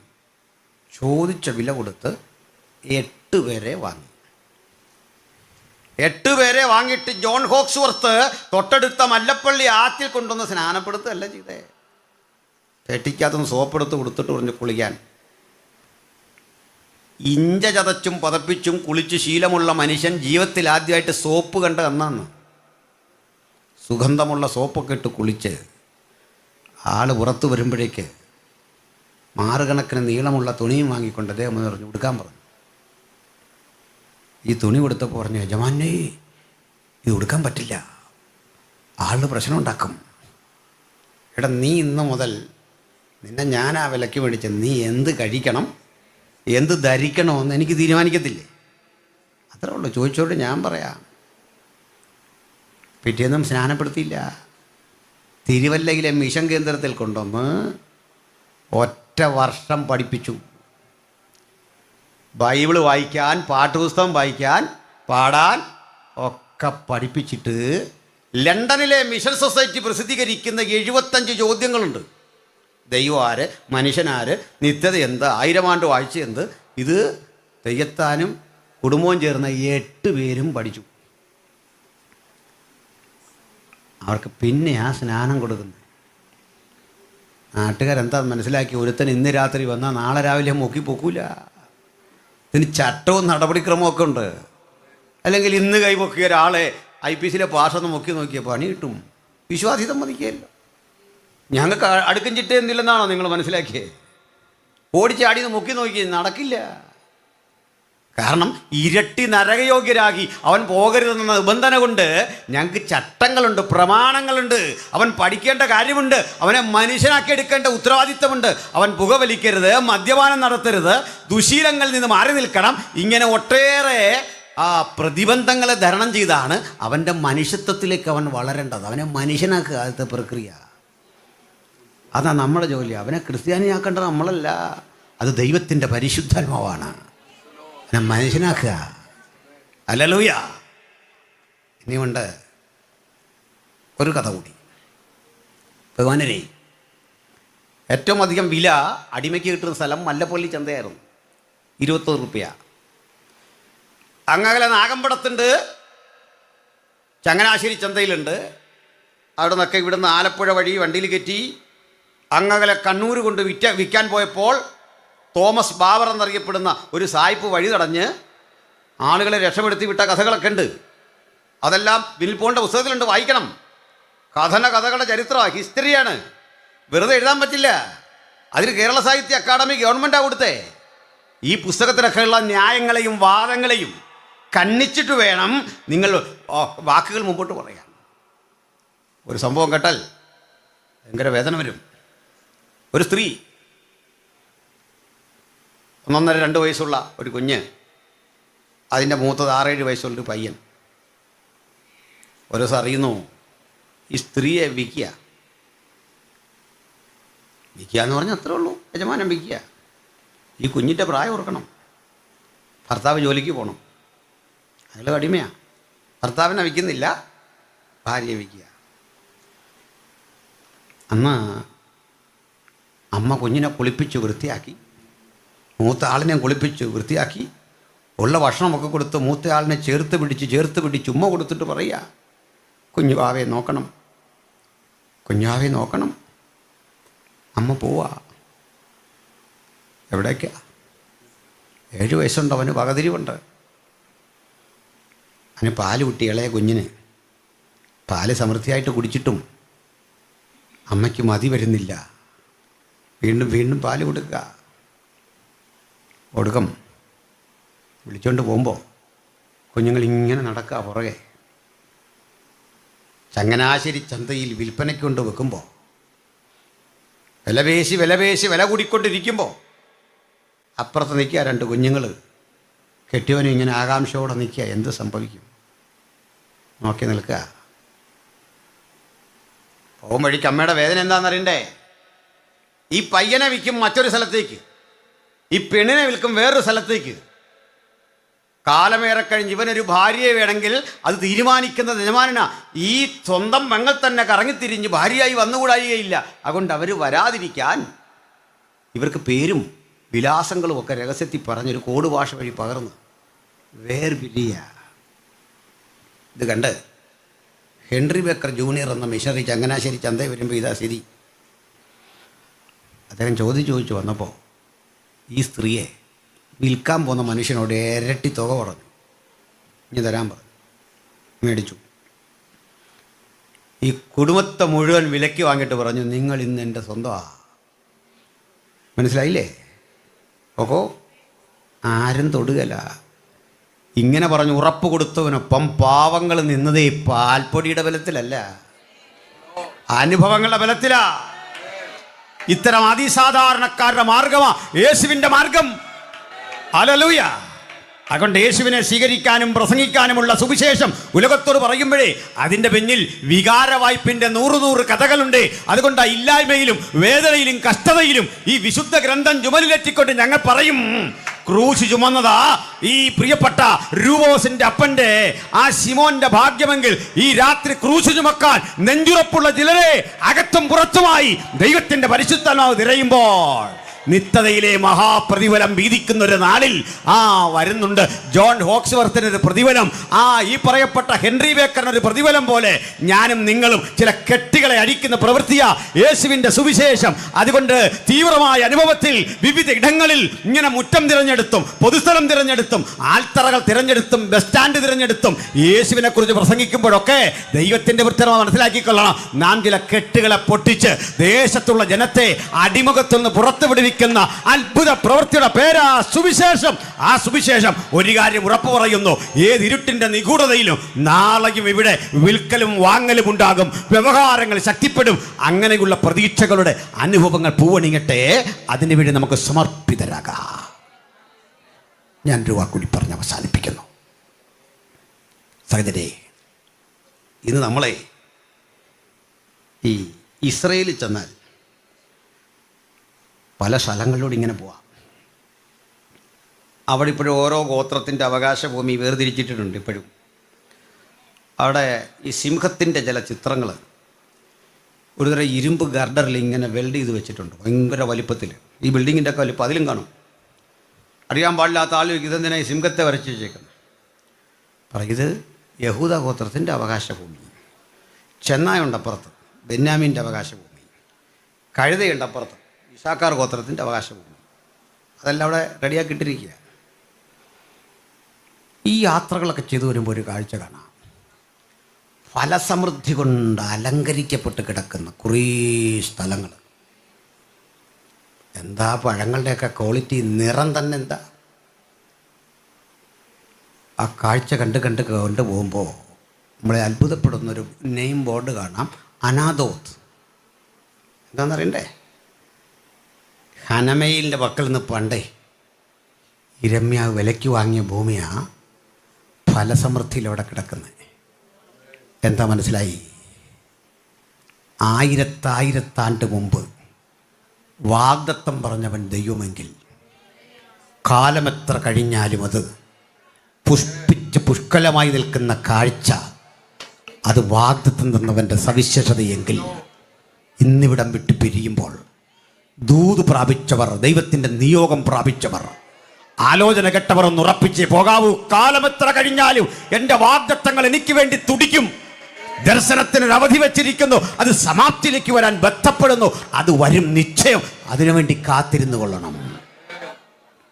അതുകൊണ്ട് യേശുക്രിസ്തുവിൻ്റെ നിർമ്മല സുവിശേഷം ഒരു ദേശത്തിന് വിടുതൽ, ഒരു സമൂഹത്തിന് വിടുതൽ, ഇതിലെ വാഗ്ദത്തങ്ങൾ അതിനെ നിവൃത്തിക്ക് വേണ്ടി കാത്തിരിക്കുമ്പോൾ ഇനിയുള്ള കാലം നമുക്കധികം കളയാനില്ല. പ്രസംഗകരുണ്ടാകണം യേശുവിൻ്റെ നാമത്തിൽ. ലജ്ജ കൂടാതെ യേശുവിനെ സാക്ഷിക്കുന്നവർ നിൽക്കണം, പ്രാർത്ഥിക്കുന്നവർ നിൽക്കണം. പ്രാർത്ഥനാ മുറികളെ മുഴുവൻ ആത്മനിറവിൻ്റെ ചൈതന്യ കേന്ദ്രങ്ങളാക്കി മാറ്റുന്നവർ നിൽക്കണം. ഞങ്ങൾ ഇന്ന് രാത്രി അത്തരം ചില ആളുകളെ കാണാനാ ഈ യോഗം ഇവിടെ സംഘടിപ്പിച്ചിരിക്കുന്നത്. പ്രിയപ്പെട്ടവർ അതിനുവേണ്ടിയാ കാത്തിരിക്കുന്നത്. അകത്തും പുറത്തും യേശു ചൈതന്യം വ്യാപരിക്കട്ടെ എല്ലാ കുടുംബങ്ങളിലും.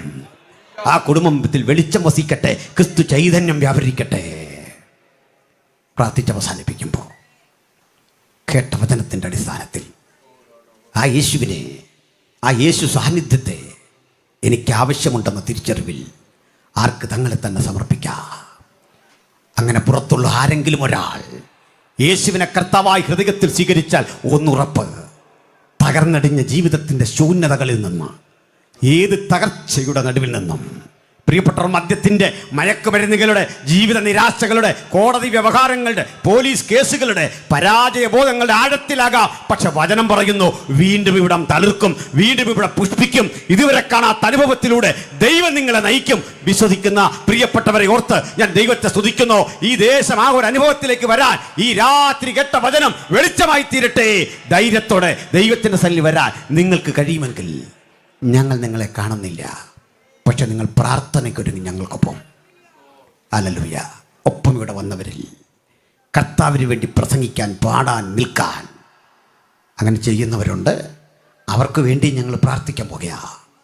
പ്രസംഗിക്കുന്ന ദൈവത്തിൻ്റെ ദാസന്മാരെ, നിങ്ങൾ വലിയ ശുശ്രൂഷ ചെയ്യുക. പക്ഷെ ഒന്നുറപ്പിച്ച്, എൻ്റെ വാക്കുകൾക്ക് കുറെ കൂടെ മൂർച്ച വേണം, എൻ്റെ ശുശ്രൂഷകൾക്ക് കുറെ കൂടെ തേജസ് വേണം, എൻ്റെ ചിന്തകൾക്ക് കുറെ കൂടി ആഴം വേണം. തീ പിടിക്കുന്ന അനുഭവങ്ങളിൽ ഇനിയുള്ള കാലം കർത്താവിനെ സേവിക്കാൻ എനിക്ക് കഴിയണം. ഇങ്ങനെ ആഗ്രഹിക്കുന്ന എത്ര പേരുണ്ട്?